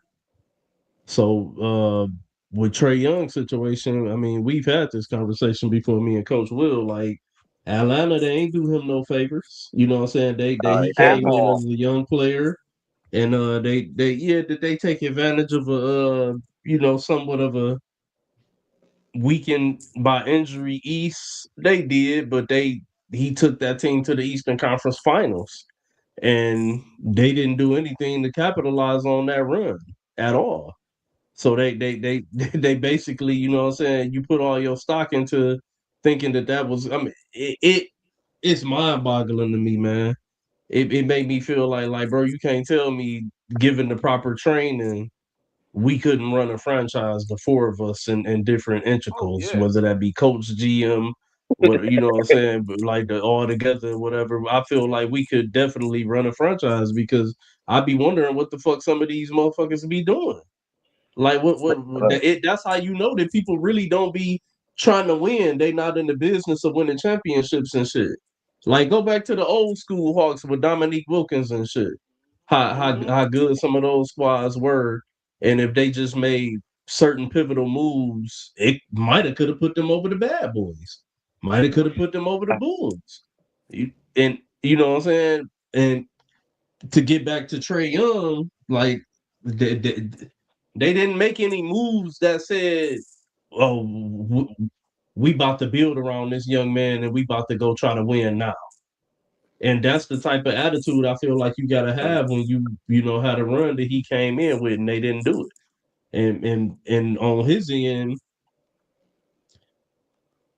he can't help that he's 6 feet. But what he can help is putting in better effort on the defensive end, being undersized like Steph did.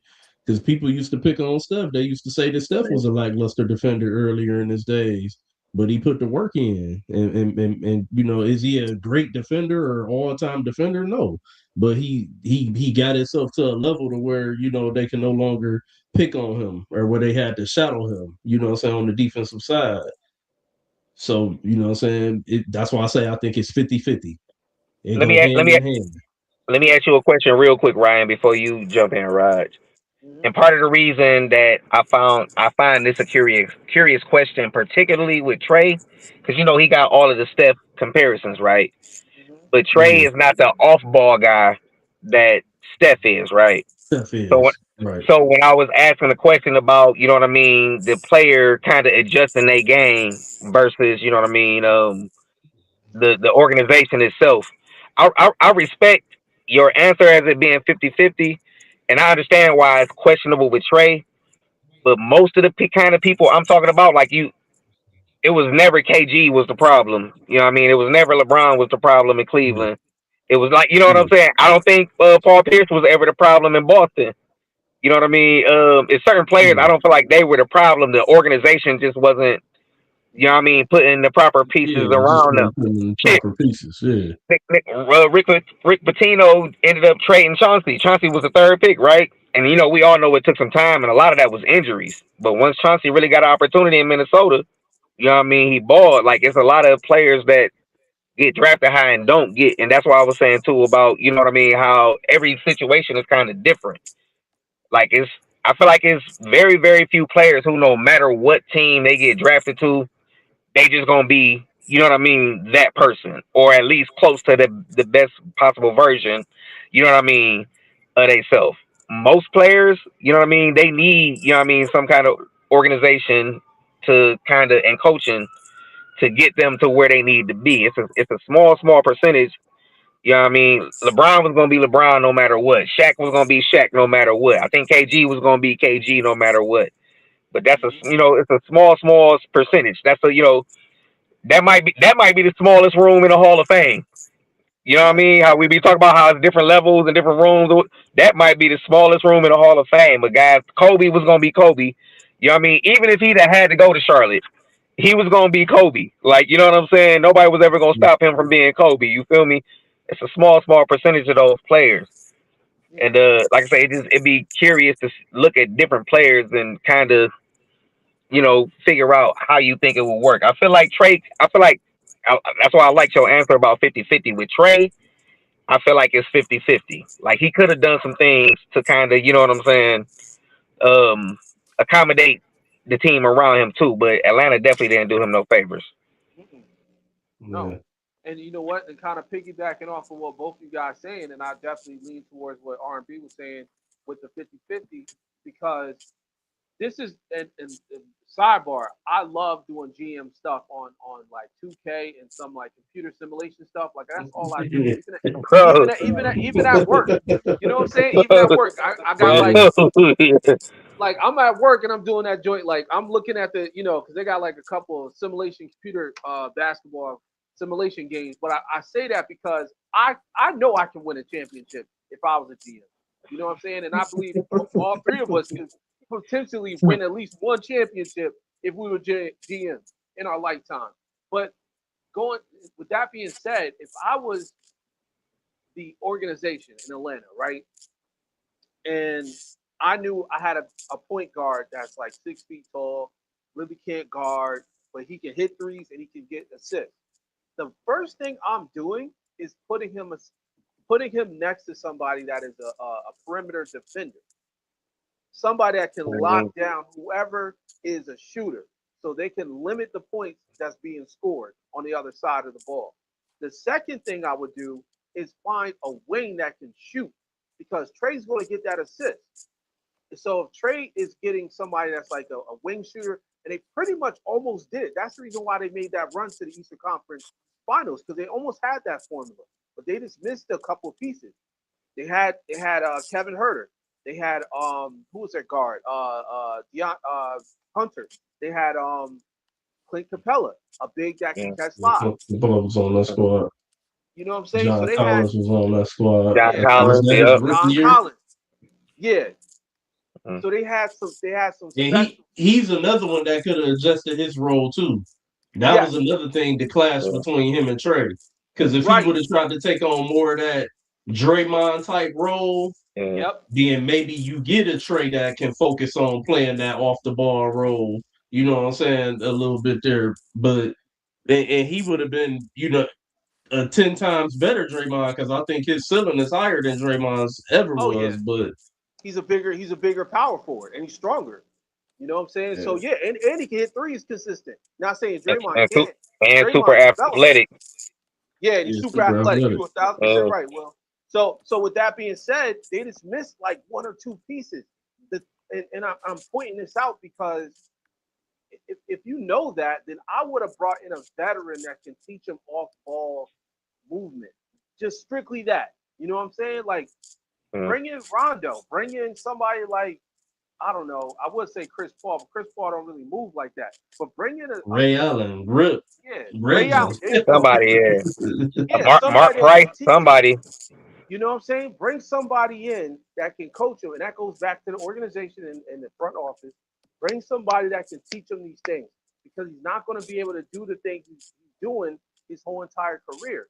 I think, and I'm going to stand on this. I think the NBA gave up on those smaller guards. I think the Mm, NBA looked mm. at Wemby as a flavor of the month, like they did with Steph Curry with the big people. You know what I'm saying? Steph Curry was a flavor of the month back in the early 2010s. And then they said, okay, draft somebody like Steph Curry. So then now it's Wemby's turn in the 2020s. And now everyone's like, okay, go find a Wemby. So now you got these 7 footers that can hit threes. So you don't need those small guards anymore, according to these organizations. I think they're doing the NBA a disservice because now you're looking at power forwards and centers that can potentially hit threes and spread the floor, but they're always injured. Wemby been injured most of this season. He's like in and out of lineup. So it just goes to show you, like the organization's got to do I, better, and they got to find a I, way to I, support their stars. yes, bro, they do, and I Uh, say this all the time. Y'all done heard me say this, and Will done heard me say this for sure. Yeah, People with that style of body are not meant to move like that. You're exactly, not. exactly. It's You're not. It's not. not long lasting at all. It's not. Chris Brown can move like he moved because his body is made to move like he moved. Yep. Wembanyama can't do that. Nope. But he You know what I'm tried. saying? Like That's why he it's goes not hurt. this. You got these big men, man. They nimble. They you know what I'm saying. You already damn near got bad knees when you a certain height or a Mm-hmm. bad back or something, and they going down to these lanes during Euro steps and stuff. Like when you 7 foot down there 300 pounds. Can you imagine the impact when you going down the lane trying to Euro step and you turn on your ankle the wrong way? That's facts. That's You know what I'm facts. saying? Like that, they not meant to move that way. It's crazy, but I say this all the time. I feel like big man got injured less when they played a more physical game. Yeah, I because feel they like had they got room. injured. Let's play in a physical game. Now Cause, that they 'cause, try to play finesse, these dudes be hurt like a motherfucker. Mhm. Mhm. I mean, shit. Think about it though. Even the wings and the guards are, you know what I mean, having more like soft tissue injuries and shit because of like the game done changed. Back then, it was like broken Yeah. bones and sprained ankles, and you know what I mean. Like nah, it's like you know what I mean, strained calves and a lot of Achilles tears because the ACLs. nature of the game done changed. I mean, like you say, everybody trying to Euro. You know what I mean? Everybody trying to jelly. Everybody like you know what I mean. All of that, like you know what I'm saying. All of that is changing the nature of the game, and we see the injuries that we see more often now are totally different than what we saw in you know what I mean 90s, 80s, 70s or whatever. To your point, when it was big men playing back to the basket, but you know what I mean niggas wasn't out there trying to dribble the air off the ball either. You know what I'm saying? Facts. Right. But sidebar, fellas, there was a fight that broke out at the Hornets and Pistons game. I guess Bad Boys Pistons are back. I love it. I love it, man. I love physical basketball. I love it. Only thing They that they would have got. made it funnier if it was the Pacers. I know, right? Nah, the Pacers all injured. So, but I know the Bad Boy reference. You know the Malice in the Palace. But that shit's hilarious. Four people got eliminated. I mean, got damn. Ejected. They really Got a doubled. Ejected. jacket. Hey, So just so we clear, the Palace of Auburn Hills was in Auburn Hills, not in Detroit. That was some Auburn Hills shit. That wasn't us. Oh, Oh, about an I'm, hour I'm. away. I was gonna say I'm not. I haven't been out there yet. How far is that from there? You said an hour? About an hour. About an Maybe hour about 45 minutes, in 50. good traffic, 45 minutes. If you Yeah, try, but Okay, yeah, okay, okay, yeah. okay. look, That's there's hilarious. The, Detroit, the and then closest there's the Metro Detroit is, area. You know what I'm saying? It's not all the Oh, yeah, same. yeah. oh, The yeah, it's palace is kind close. It's of. just a hill now. So it Shit like sounds like us how we got New York City and then upstate New York. They're yep, not yeah, the same. and yep, Jersey. 'Cause- Jersey, yeah. I was gonna say Connecticut, tri-state. Yep, yep, yep, tri-state. yep. PA. So I guess I need to talk about that. But I just want to try and make this a little shorter than the AD trade because we got to get to All Star Weekend. Another trade that happened was James Harden is on the move again. Mm, Again, James Harden has been traded from the Clippers to the Cavaliers for Darius Garland. And someone correct me if I'm wrong, but I believe I read a second round pick, if I'm not mhm. mistaken. I I think so. just, I Yeah, just don't, I just don't know anymore. Like, I don't know. I feel like this trade should be meaningful, but to me, I don't think it really does anything for either team. Um, that's just my opinion. Like I said, I was gonna be short.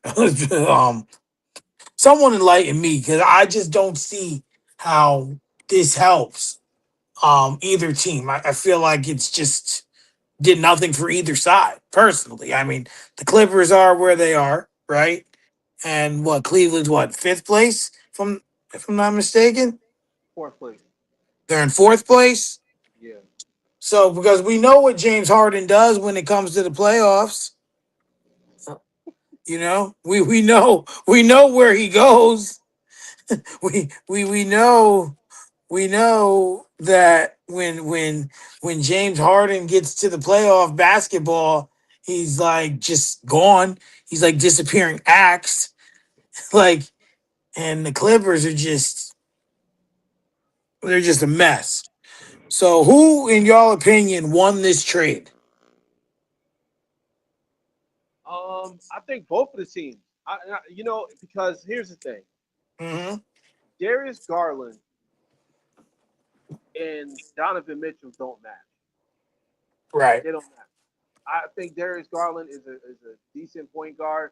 I think that he can potentially even make the All-Star team again. You know what I'm saying? But he doesn't match well with someone like uh, Donovan Mitchell. Donovan Mitchell is the type of guard that he of course needs the ball in his hand, and he also needs to score at volume. And if he's off the floor, Darius Garland's not going to give him all the points. And on top of that, Darius Garland's always injured. I don't know what the hell is going on with him. He's always hurt. He started into that AD realm. But with that being said, I think the Clippers also need a guard to work with Kawhi Leonard, because Kawhi is like, I don't know who the hell worked on his knees, but that dude looked like a brand new person. He looks incredible. So I think they're pushing for the playoffs. I think they're trying to push to get back into that top three, top four spot, top four, top three spot. But as far as the Cavaliers, even though we know James Harden disappears, we'll take the disappearing act as long as they can get to the second round. You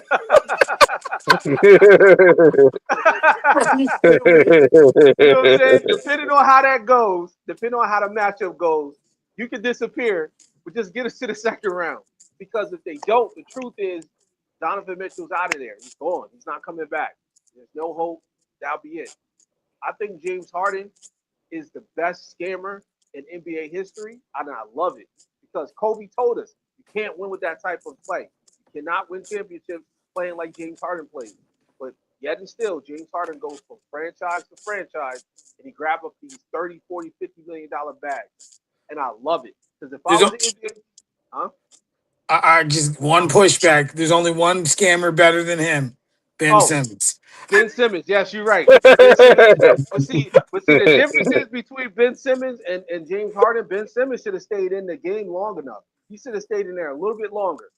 Because if I was a basketball player, I would do exactly what James Harden did. I'll be just good enough to get a 40, $50 million check and get up out of there and go to another team. I'll do the exact same thing. So that's my take. Dan Simmons wasn't good Man, enough to do that. yeah. If he was, he'd still be getting them checks, bro. I promise you. He tried it though. James, James Harden, man. The one thing I'll say is that when Kobe said that about him, it was in reference to the Houston Rockets, James Harden, under the D'Antoni system System, when yeah. they were running him strictly at the point guard. Um, I I agree with you. I think both teams won this trade, and it was simply because I think Mitchell needs somebody with him that's more consistent than Darius Garland. I feel like Darius Garland had grown to be very inconsistent in Cleveland, and I felt like it was just time for him to just get a breath of fresh air and to restart somewhere else. So, where else better to, with Tyloo, the Clippers, you got Kawhi playing the way he playing, you know what I'm saying? Try to get a reset, get that fresh start, and go over there and play some point guard next to Kawhi. Uh, so I think it's a win-win for both squads because, like I say, you giving Donovan Mitchell that consistent offensive piece to be next to him. The one thing I will say to push back on for you, Raj, though, is how could you feel that Donovan Mitchell and Garland weren't a fit because you said that Donovan Mitchell needs the ball in his hands, but on the other hand, you think that him and James Harden are a better fit when both of them are high level ball dominant players as well. Like just trying to, Yeah, no, I get it. And that, you know what? And it even sounds weird because, yeah, they're both because I bosses. think Garland passed first. Yeah, he's a pass first, but you also need that score. James Harden could put up a 50 ball. I think that's what Donovan Mitchell's missing. I think he's missing that second score. Um, Even though I think Donovan Mitchell would get the ball more if he was with Garland, but I still believe like you still need that extra score because they don't have a score outside of Donovan Mitchell on that team. Mm. They got scorers on that team. They No, they don't just score.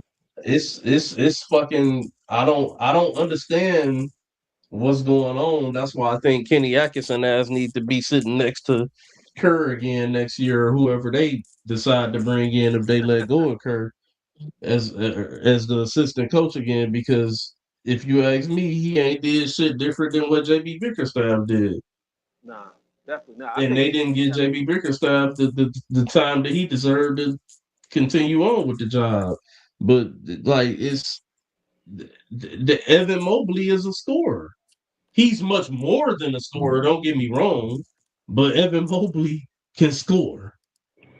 DeAndre Hunter, they made that trade to bring him in from Atlanta because he can score. You know what I'm saying? Like, we all know Donovan Mitchell can score. Jared Allen is known for, well, when he was playing at his best, he was known for being a solid rim defender, rebounder, and he could get you a couple buckets. He then became a shell of himself. All of these scorers are not scoring. To me, I think that's a coach issue. mm, that's fair. Darius Garland wasn't scoring. Only person scoring is Donovan Mitchell. It's looking real similar to the Utah days, man. A lot Yeah, of same scoring and a same lot of team. empty calories behind it. It's pretty much the same team. In fairness to Darius Garland, though, like you say, he's a pass first point guard. It's not like he can't score. You know what I mean? Yeah. And again, so you talk about him, Donovan Mitchell, Allen, Mobley. At the time, the year that they had the best record in the league, like Karis LeVert was on that team. I think, like they, you know what I Hmm. mean. So he wasn't necessarily trying to go out there and get you 30. I'll say this. I feel, I feel like it's like 51-49. I don't really feel like anybody lost. I feel like the Clippers won just slightly. Um, it's crazy because me and Ryan was just talking about this earlier, but I'm gonna add a little bit to what I was saying, Ryan, because I hadn't even thought about this part yet. My concern with James Harden going to Cleveland is the fit with him and Donovan Mitchell. You know what I mean? But I also feel like outside of Donovan Mitchell, I feel like James Harden is a really good fit with the rest of that roster, and he's Hmm. gonna be able to, like I had mentioned, like I feel like he's gonna be good for Jared Allen and Mobley. But the more I think about it, like up and down the roster, you know what I'm saying? I feel like he's going to be a good fit for everybody else. And maybe that allowed Donovan Mitchell to not have to pass the ball and just go get buckets. Hmm. You know what I'm saying? And gives maybe some more energy on defense or whatever the case may be. I don't know. Um, but I don't know if that's going to get them a championship. And that don't necessarily have to be the end all be all of this trade. But as far as the Clippers, if Garland can get right because of the situation they was in, um, this one I ain't mad at James Harden because he was basically like, "Hey, so I've been All NBA last couple years, All Star. What's up with this extension?" And they was like, "No, we ain't really trying to do that, nigga. You like 36 years old." And he was like, "All right, so what y'all about to do?" Like, you know what I'm saying? What y'all about to get into? And like both of them was on the same page. Like, you know what I mean? Like they didn't want to pay him. Okay, cool. So like, what y'all about to get into? All right, well, you know what?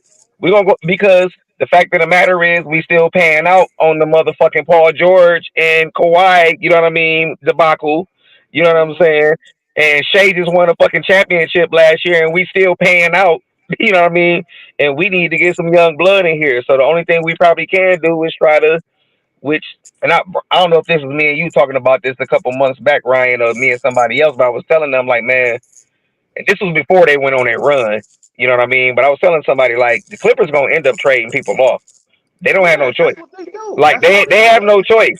If you're not gonna win the championship, you know what I'm saying? It's not gonna make no sense to keep run to try to run it back with these guys. Go ahead and trade James Harden. I didn't think they was gonna trade what was Zubac. You know what I'm Yeah, that saying? was a bad Me trade. either. That I was didn't a think that bad trade.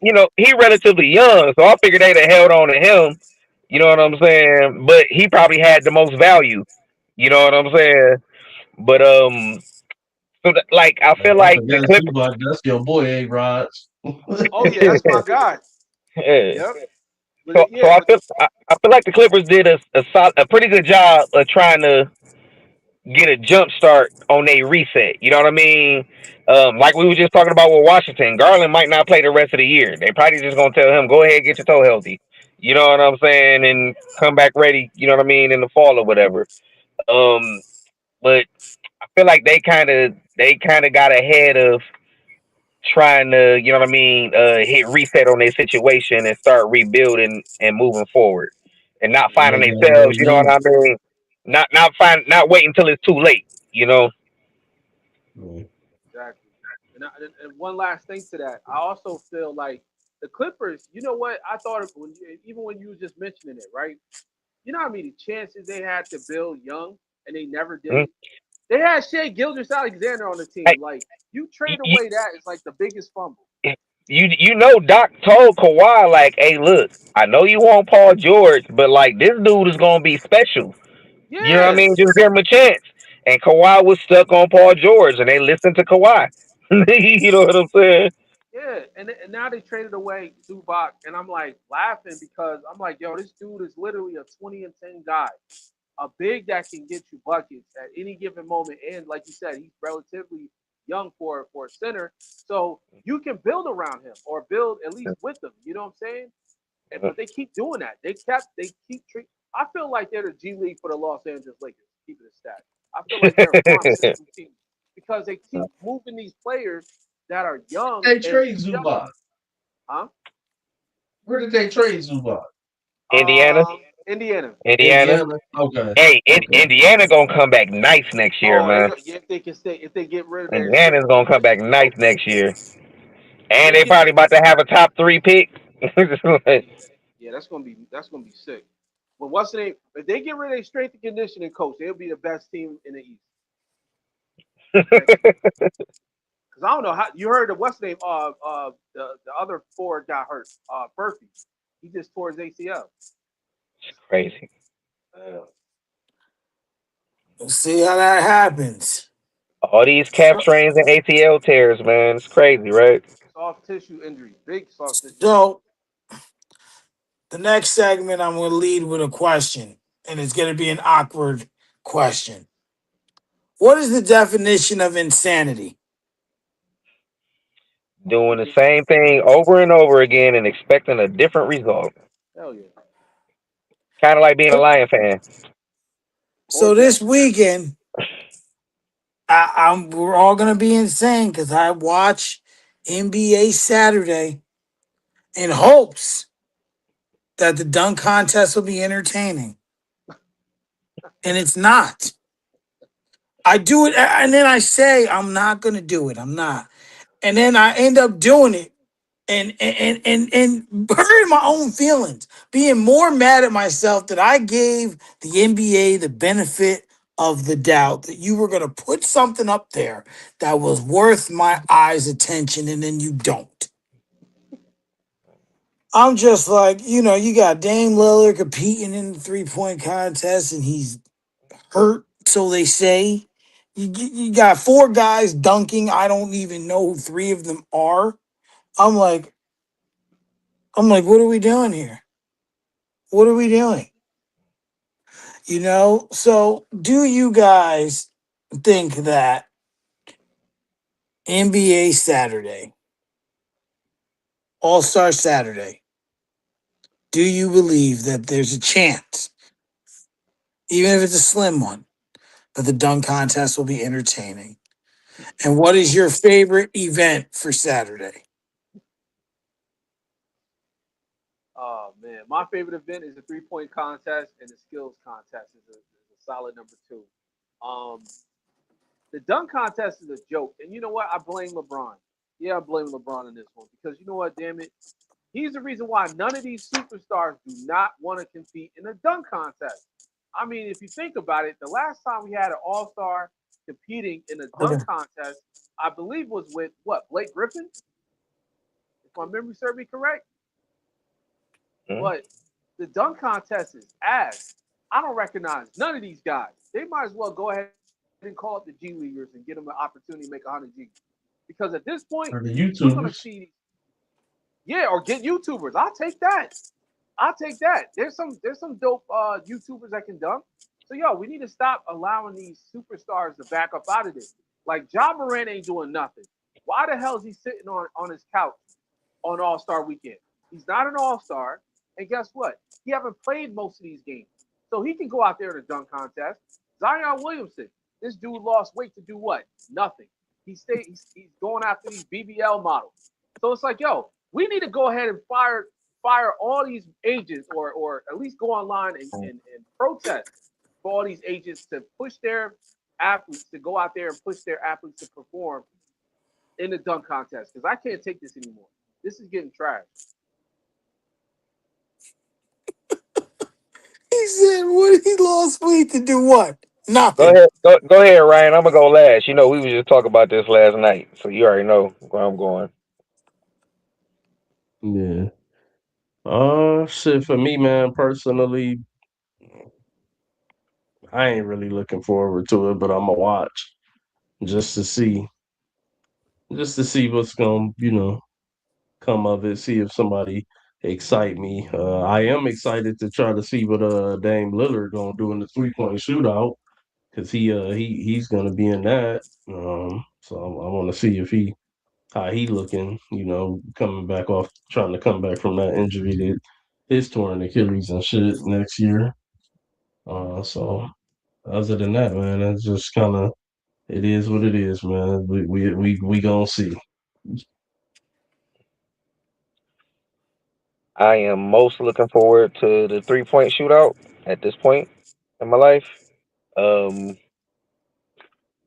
but it would not surprise me if the dunk contest, like people have been swearing that the dunk contest is dead for 20 some odd years now. Um, let me was and I know I'm the old man, but I'm gonna go back a little bit, but I'm gonna bring it back up. You know what I mean, current too. But was Spud Webb ever? Did he ever make an All Star game? I'll look. I'm not sure. No, he didn't. I mean, it was a rhetorical question, but Oh, okay, no, he okay, didn't. yeah. Jason Richardson ever make All Star game? No, No. Zach Levine, Mhm, A- Aaron Gordon, Nate mhm, Robinson. But all of these guys got some of the most iconic moments ever in the dunk contest. Um, I don't think it would it help to have like the all stars and the superstars in the dunk contest?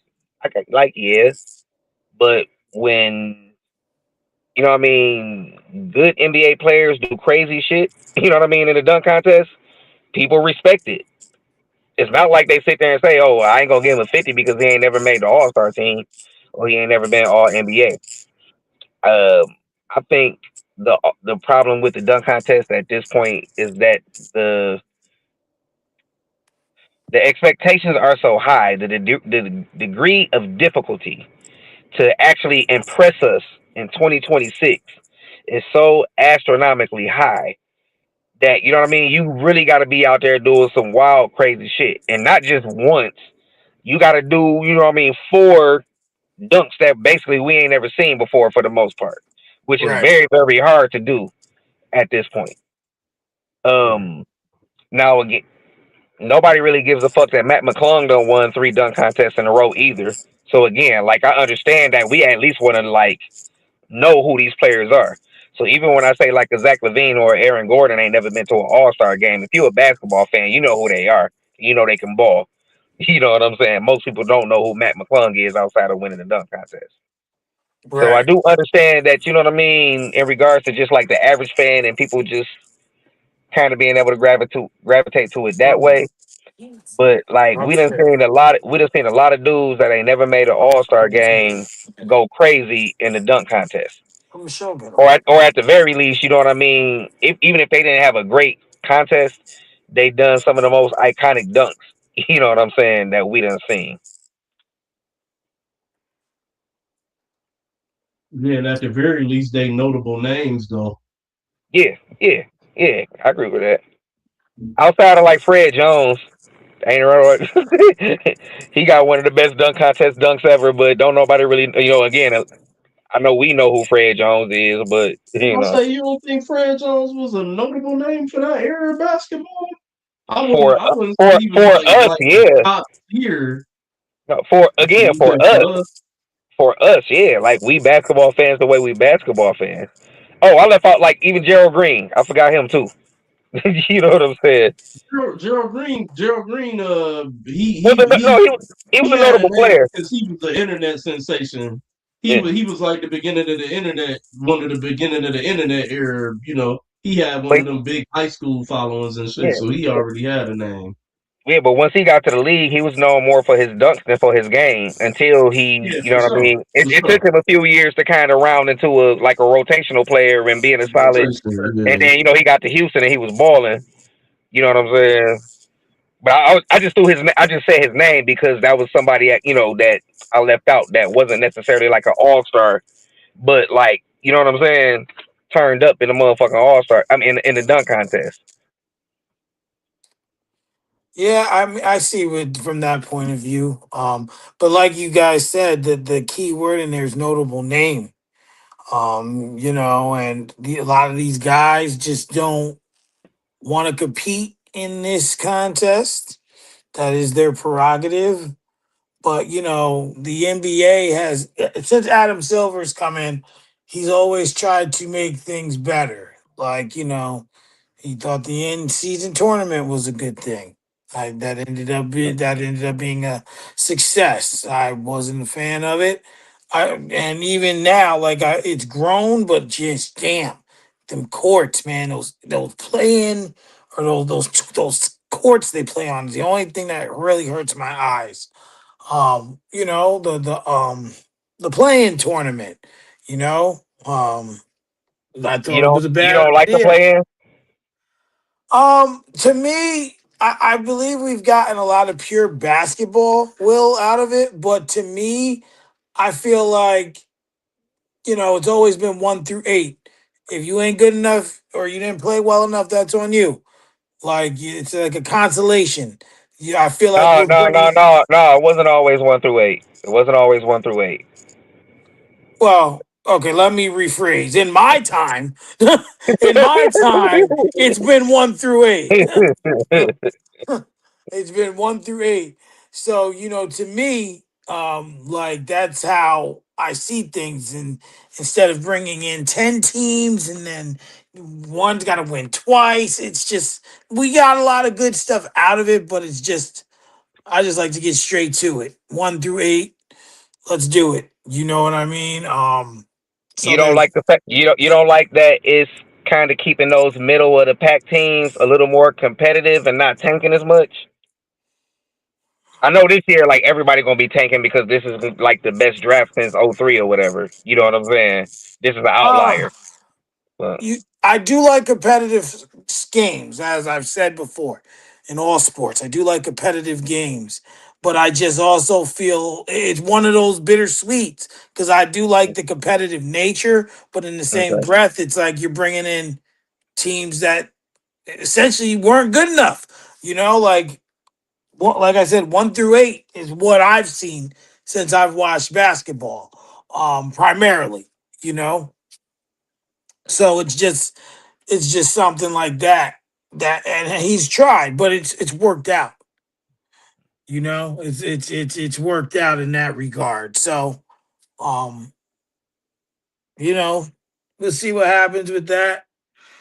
So you wanna let's do these halftime list. I don't know where Raj went. Rod's coming back in, or I don't know. I'm using my phone, so if I close it, it might kill the feed. I don't know what he's doing. His phone might have died. Usually that happens to him. So all right. Well, I'll start off with my number 10 for the halftime. Um, is Bruno Mars 2014. wow, wow. My number 10 is Janet and Justin. It's at 10 because I think I told y'all this yesterday. I missed the nip slip. I didn't even get to see the motherfucker. So it's more for like historical value. Like I understand how important it is to the culture. You know what I'm saying? But it's at 10 for me because I didn't actually get to see the titty in real time. My number 10 is Justin Timberlake, 2018. Solo Justin Timberlake. It was a good show. Put With on the a good country vocal band, performance. Uh, so he had the country band or something with him, didn't he? yeah. Then he brought out he brought the NSYNC out. They did a little little something something in there. It was smooth show. It was pretty smooth. JT is a good performer. Pretty fly for a white guy. So, Yeah, that he's actually my number nine, JT. He I always tell people he was born in the wrong skin. He should he should have been one of us, damn it. Let me say this real quick before I give y'all my number nine. And this is kind of my point. This is what made me think about the Bad Bunny shit different. When I really went back and looked at every single Super Bowl halftime performance, like 80% of them are some bullshit. You know what I'm saying? That I didn't have no interest in seeing. Having said that, my number nine, and I ain't even the biggest fan of her music like that. I don't dislike her, but she's like a pretty good performer. The Beyonce solo joint. Okay, okay.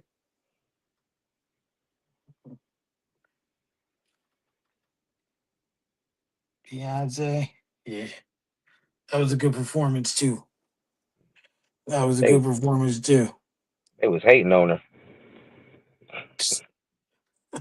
They so Say she always was say she was doing too much pee popping, and then Lady Gaga came out the next year butt ass naked, basically. man. If you so go ahead. my number 9, I went with Riri. Um, it was a good performance, although she was pregnant at the time. You know what I'm saying? What? What? Judge, I, I love me some Rihanna. Not even like her music, just like I love me some Rihanna. That was the funniest shit in the world to me. That's all. I ain't hating on your choice. It was Oh, just when you start talking about it, I'm thinking about her pregnant as hell on the stage. I ain't shitting on your choice. It ain't that. yeah, that's what rank is so low because even though the vocals were there, the dance wasn't there the way she wanted it to Yeah. be because she was pregnant at the time, but she still delivered a very very good performance and definitely gave us some hits and had everybody on Twitter talking about why she need to drop another album and shit. So number 9, Rihanna. Okay, okay. Number eight is for me. Um, was Janet and Justin. Uh, definitely, definitely was interesting, but definitely the titty scene around the world.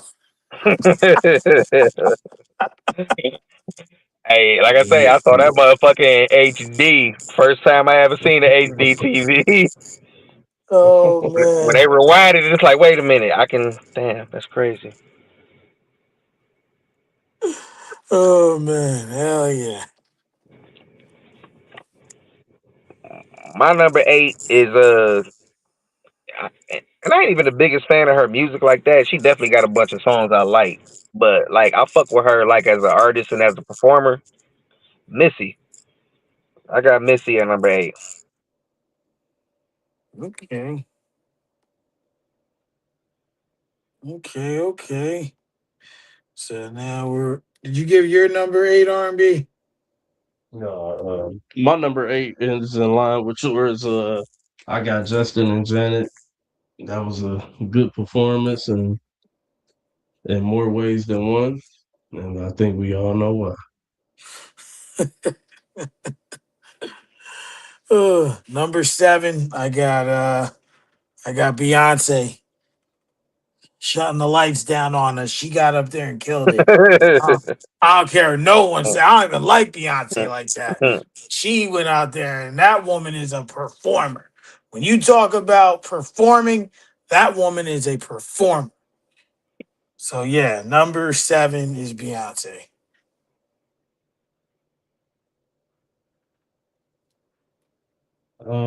Number seven for me, I went with Kendrick Lamar last year's performance.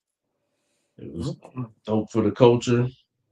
Second, now the second most highest watched Super Bowl halftime performance, and it was funny when they said, "Do you think he gonna do it?"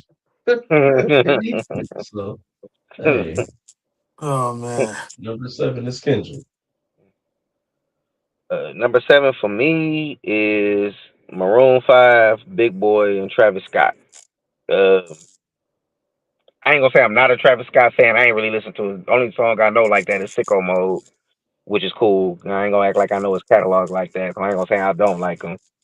But I'm a big Maroon 5 fan, and Outkast is my favorite rapper of all time. Big Boy is one of my favorite rappers of all time. So it was super fucking dope to get to see him because that was in Atlanta, right? If I'm not mistaken, it was dope to see my guy. Have his moment in Atlanta. It's more about Big Boy than anybody else for me. Right, aside from not having Andre there. Right? Yeah, yeah. Yeah, yeah. Not what we're on now. Number six. Yep. Number six. Number six. I got Kendrick Lamar. Just with the more or less of the meaning behind the performance was what did it for me.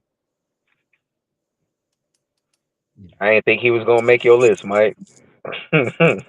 Uh, just as a sidebar, I don't dislike Kendrick Lamar's music. See, people think that I dislike his music. I just dislike the fact that when he drops something, the whole world has to stop and act like he's God's gift to hip hop. He is not. That's my issue. It's not about he's a phenomenal artist. I do enjoy his music. But when he drops, the world stops and acts like he's God's gift to hip hop. You're not. No one Well, who is. is who do you consider God's gift to hip hop? I don't think If you had to put one of them, somebody on, if you just had to name somebody of modern stature that's on that level with a Kendrick and shit that you would put as God's gift to hip hop over him, who would it be? you're talking like currently or just overall. Current. If I had to say currently, see, it's hard because the person I'm going to say isn't current. They're an old school rapper, but they're still making music currently. It'd be Nas. But Hmm. if you're talking about someone in coming up now, to be honest, I don't think there is one. Mm. um, just two quick points on that, and I'm gonna keep it moving because I know Ryan. Got something to Yeah. get to. At this point, it's so hard to get the world to stop for you. If he pulled it off, I got all the respect in the world for that. You know what I'm saying? And also, it wasn't like one thing. It was the build up to Not Like Us. Like Not Like Us wasn't the first song. It was, a whole back and forth in multiple songs. And then Not Like Us. So it was like a boxing match. You know what I'm saying? They was going rounds. And then he knocked his ass out. You know what I mean? So like it was a build up to that point. It wasn't like he just dropped and you know what I mean, like everything stopped. That's not Well, but that's but not exactly even how it happened. but even prior to that song, out after I would say after the first album, it was the second album. Mm-hmm. Yeah, it's happened a lot. That was the plateau of it, like the peak of it. Like to me, that peak to me is on the same level as the Carter Three's peak. The Carter Three was not Lil Wayne's best album, but that No, was the peak. but that was yeah, yeah. But also And I too, think Not but, Like Us is wait, the wait, peak. but also too, part of the reason that Carter 3 went crazy it did, not just because people love that album the way they did, and I'm with you. Like Carter 4 was everything I wanted Carter 3 to be. I love Carter 3, but whatever, whole other conversation. But we waited 3 4 years for Carter 3. Wayne was on a crazy ass mixtape run, and we were waiting for that album forever. And to equate that to Kendrick, Kendrick don't drop an album every year or every 2 years. So when he does, it's like an event. You know what I'm saying?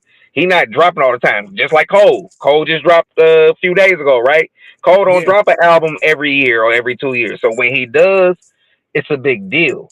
You know what I mean? Drake, and I'm a huge Drake fan. That nigga was dropping. He got to the point where he was dropping 2 albums a year. So it's not as big a deal. You know what I mean? So it's like the No Limit thing. You know what I mean? You got 4 albums coming every fucking month. You know what I'm saying? Like, how long do you think Hell people yeah. like? At some point, you water down a product. You know what I'm saying? Kendrick is like an event when he drops. So I see what you're saying, but I don't think it's like pandering. Like, you know what I'm saying? Like, oh shit, this nigga finally dropped an album. Let's listen to it because it's been 18 years. You know what I'm saying? Oh man, what we on now? Number What? five? Do, do, do. I didn't get Oh my no, we did six, six. six, six. We Okay. on six. We on six. So for number six, I have Uncle Ursher himself, Mr. USHEI.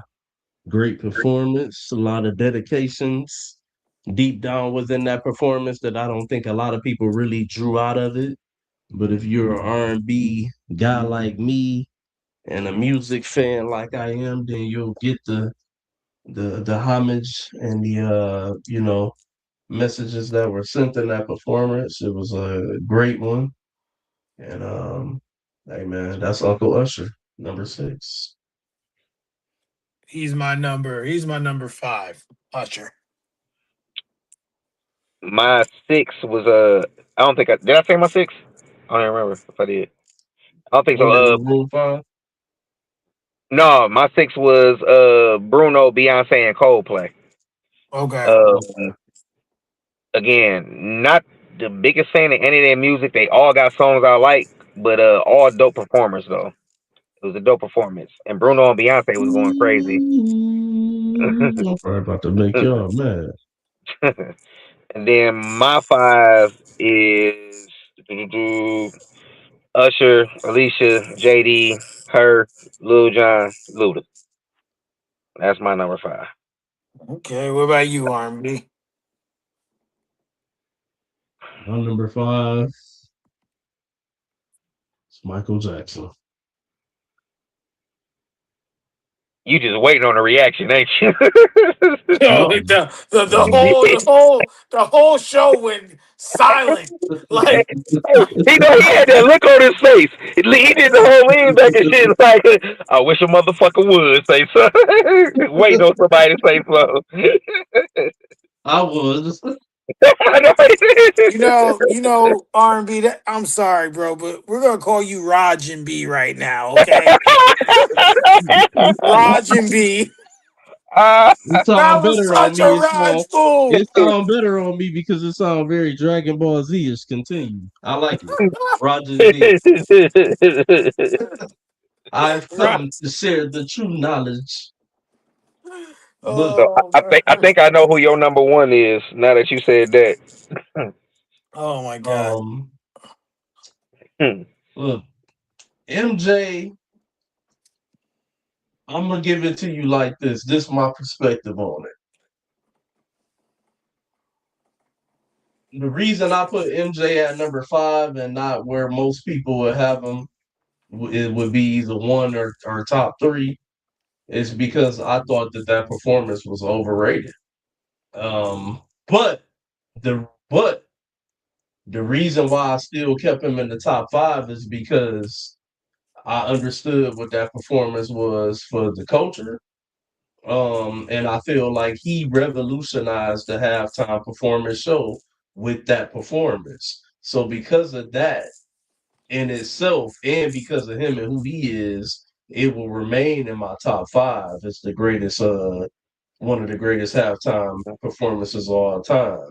But the reason that it dropped to number five for me from top three is because this was Michael Jackson. And this is one of the greatest to ever do it. And he went out there and he gave us a Soul Train performance. Yes, he did. He gave us a Soul Train performance, ladies and gentlemen. As somebody that's been uh longing vocalist since I was a youth, the cardinal rule when it come to R&B or when it come to singing and performing pop, whatever, when you're singing, you sing. And he sung with a track. He gave us a track performance, and it just kind of watered it down for me. And I remember watching it live as a little kid. I literally remember watching it live as a little kid and thinking to myself like, "Damn, this just wasn't it." I was happy because it was Michael, but at the same time, it's like it just it wasn't what I all the way wanted it to be like that. It wasn't. It just didn't. It wasn't what I all the way what I wanted it to be, and I thought that it could have been better. And I think that if you give Michael Jackson that spotlight somewhere down the line, maybe like around the time that he had did the little CBS special and all that type of shit with more modern technology and stuff like that, that it probably does turn out to be a much better performance. So being the era that it was and when he did it and who he was and what it meant to everything, I keep it in the top five, but that's where it's at for me at five. Okay, okay. So number four, I got Maroon Five, Travis Scott, and Big Boy. On the contrary, I love Maroon Five. Love them. I just love their music. I could care less for Travis Scott. And Big Boy is very, very underrated. Um, you know, Andre gets a lot of credit for Outkast, but Big Boy's got bars too. But that's number four for me.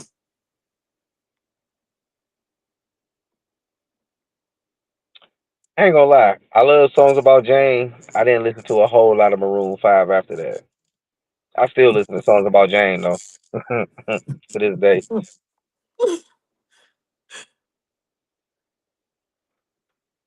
Um, at number four, I got "Burn It Down" Beyonce, Okay. Mrs.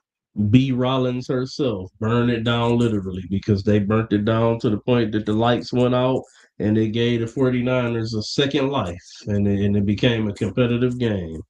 At number four, Queen B. Okay. And number Okay. four, I got Kendrick for all the reasons that I already expressed. Number three, I got Prince.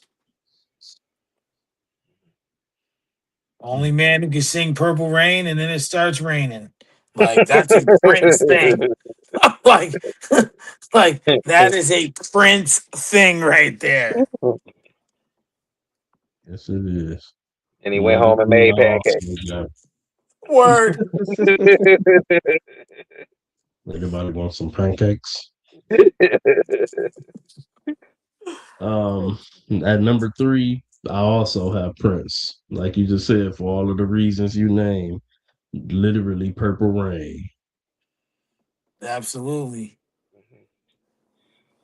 At number three, I have Dr. Dre, Snoop, 50, Mary J. Blige. Um, first first Super Bowl halftime show that really felt like my adulthood.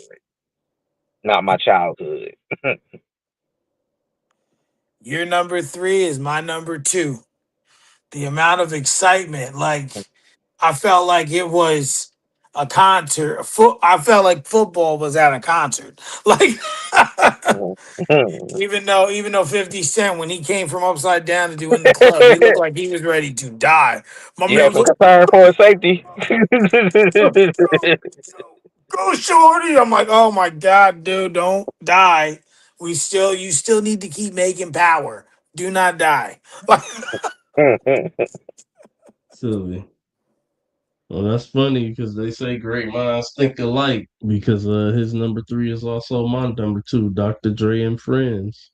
Another great performance, and I say the last one of the last memories that I got um to enjoy with my cousin before he passed away. I had a Super Bowl party that year. My cousin and came through, and like that was the performance for that year. We watched it and everything, and then he ended up passing away around the corner from my house at the gas station. So so just that one near and dear. Like that's definitely my number two.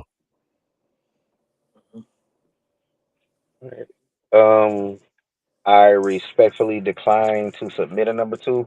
I have a 1A and a 1B. MJ, Prince. MJ because MJ created the lane. You know what I'm saying? Um, and again, I do agree with Ryan to some degree. Like that, obviously, that's not like the best MJ performance we've ever seen. But I remember watching bum ass halftime shows with like college bands and you know what I mean, whatever in the fuck else was going on at the time. So to None see of them Michael, shits make the list. so to see Michael Jackson, you know what I'm saying, perform live at the Super Bowl, like that was a whole big ass deal for real. And then again, Prince, like Prince is Prince. You know what I'm saying? Ultimate performer, ultimate musician. Um, like I say, nigga literally brought Purple Rain down into the mother. Like that, that is the yo, craziest shit in the world, right? When niggas be like, "Nah, bro, he be floating," I be believing him. You know what I'm saying? He don't walk; he just float over to you. I believe him. Don't look in his eyes, nigga. You know what I'm saying? Like No, he he is some kind of other realmly being. He is not human, bro. so, it's a so fact. that's my 1A and my 1B. Well, y'all already know. Number one, it's always gonna be Michael Jackson. Like that's just what it is. No explanation needed. Nigga, the only nigga that can just look and turn his head and people pass out. Crazy. Best believe and my then ass will be there. that was another thing that ruined his performance for me. The first 3 to 4 minutes, you only get 15 minutes out there. So the first three or four, he wasted having to stand there and do his whole little take the glasses off and look, which took away from the singing and the performance and the dancing and shit. So yeah, but like I said, this one gonna be this one gonna be. I wish Raj was here. Number one, I got Bruno Mars, 2014. That's the best Super Bowl I, performance I'm not halftime mad at it. that I've seen with my own two eyes. Bruno Mars came and tore that bitch the fuck down, which is why he was invited back the next year with Beyonce because of what he did in 2014. Like so, like for me personally, that was definitely the best Super Bowl halftime performance that I've seen with my own two eyes. Bruno Mars. Bruno Mars above Michael Mm, Jackson. I don't know how I I, feel about this. This is I, this Bruno was Bruno came out I, there and did his own drumming, then played his own guitar. yeah. He did some Prince Forgot shit. all about damn, bro. I forgot all about that. I dropped the ball on that one. Look, again, I'm not the biggest Bruno Mars fans in regards to his music. He got songs I like, but like performance wise, oh, that motherfucker can perform. Like, you know what I'm saying? Like on stage, like Nigga get busy, bro. Yeah. Hey, I ain't knocking him. My daughter's trying to get to his concert later this year. He's got an album Me coming too. out at the end of the month, a tour. So she Yeah, trying to I'm mad go. it only got 9 songs on it though. I'm like, man, this shit better be legendary. But I do you this one, Mike. I would both of y'all. I would challenge y'all to go on YouTube and watch Michael Jackson's performance, and then watch Bruno's, and then you come back and tell me you definitively still think Michael was better. Not necessarily, even if you want to say maybe I'll put Bruno up there with it. Not saying that you would, but you definitively tell me you think that it was that much better after you go watch both of them. And then let I, me know what you think. I have to go rewatch. I watched Michael's again. I have to go rewatch Bruno's again. I'm gonna have to do the same. Every, I, every one of them that I named, I watched. I hey, was like basically just going through. I need to run these down for you real quick, bro. We ain't gotta, I'm gonna just run them down real quick. My media moments. You know what I'm saying? I definitely wanted because after I thought about it yesterday, I did a little more research, and my list is a little different than I thought it was gonna be yesterday when we was talking about it. Um, at number 10, I got Jim Mora playoffs.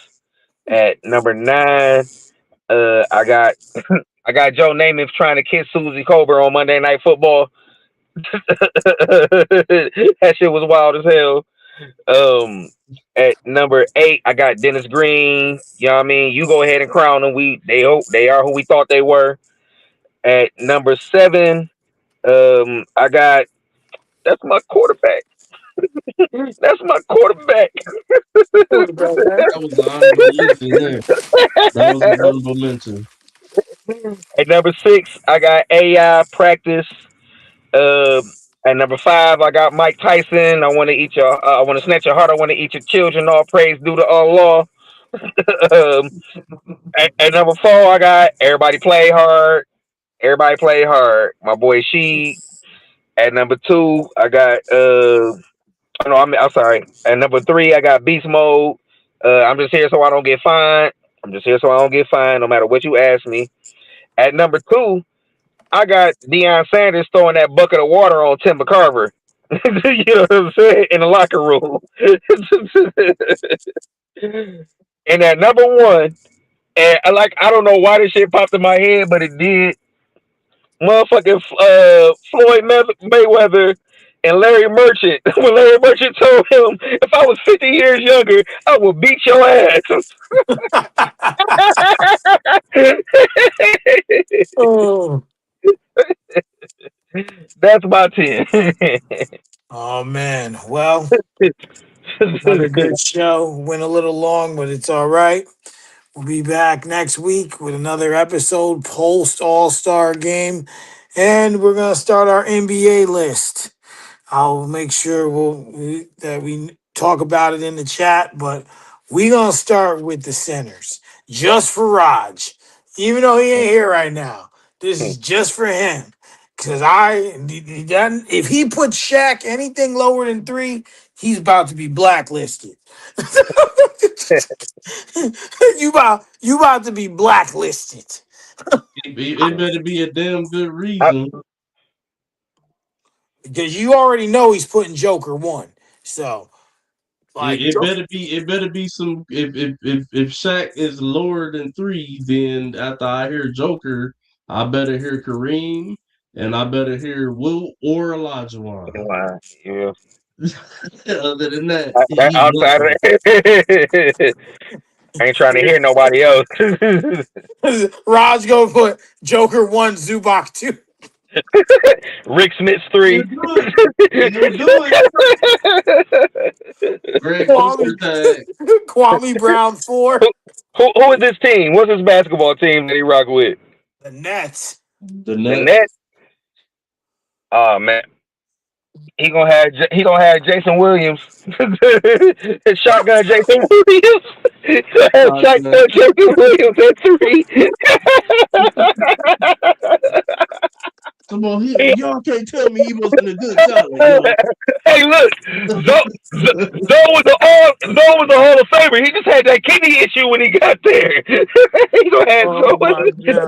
he gonna have New Jersey Nets Alonzo Morning. Oh my god. Shit. The But Dikembe all was right. still solid when he got to the Nets, man. I'm trying to tell you, bro. Oh man, that's great. That's great. But I want to thank everyone for tuning in. We'll be back next week with another episode. Enjoy All Star Weekend. Don't watch the dunk contest, even though I know I'm going to watch it and be mad that I watched it and then be upset LeBron about doing it. it. Hey, Breaking look, news: LeBron doing the dunk contest. It just hit my IG. LeBron's doing the dunk contest. Yeah. I believe it when I see his ass out there. hey, look. Even if he wasn't or he ain't, we still gotta watch it because if some crazy shit happened, we gonna have to talk about it. So, You're right. You're right. So everyone, hey, look. Just put it on your. You know what I mean? Just record it, bro. You know what I'm saying? Put it on the DVR. You know what I'm saying? You ain't gotta watch it in real time.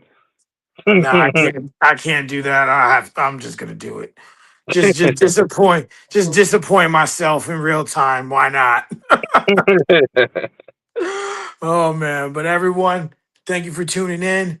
We'll be back next week with another episode. Everyone have a good week. Be safe. Be healthy, and we'll see you on the next go round. Peace. All right, fellas.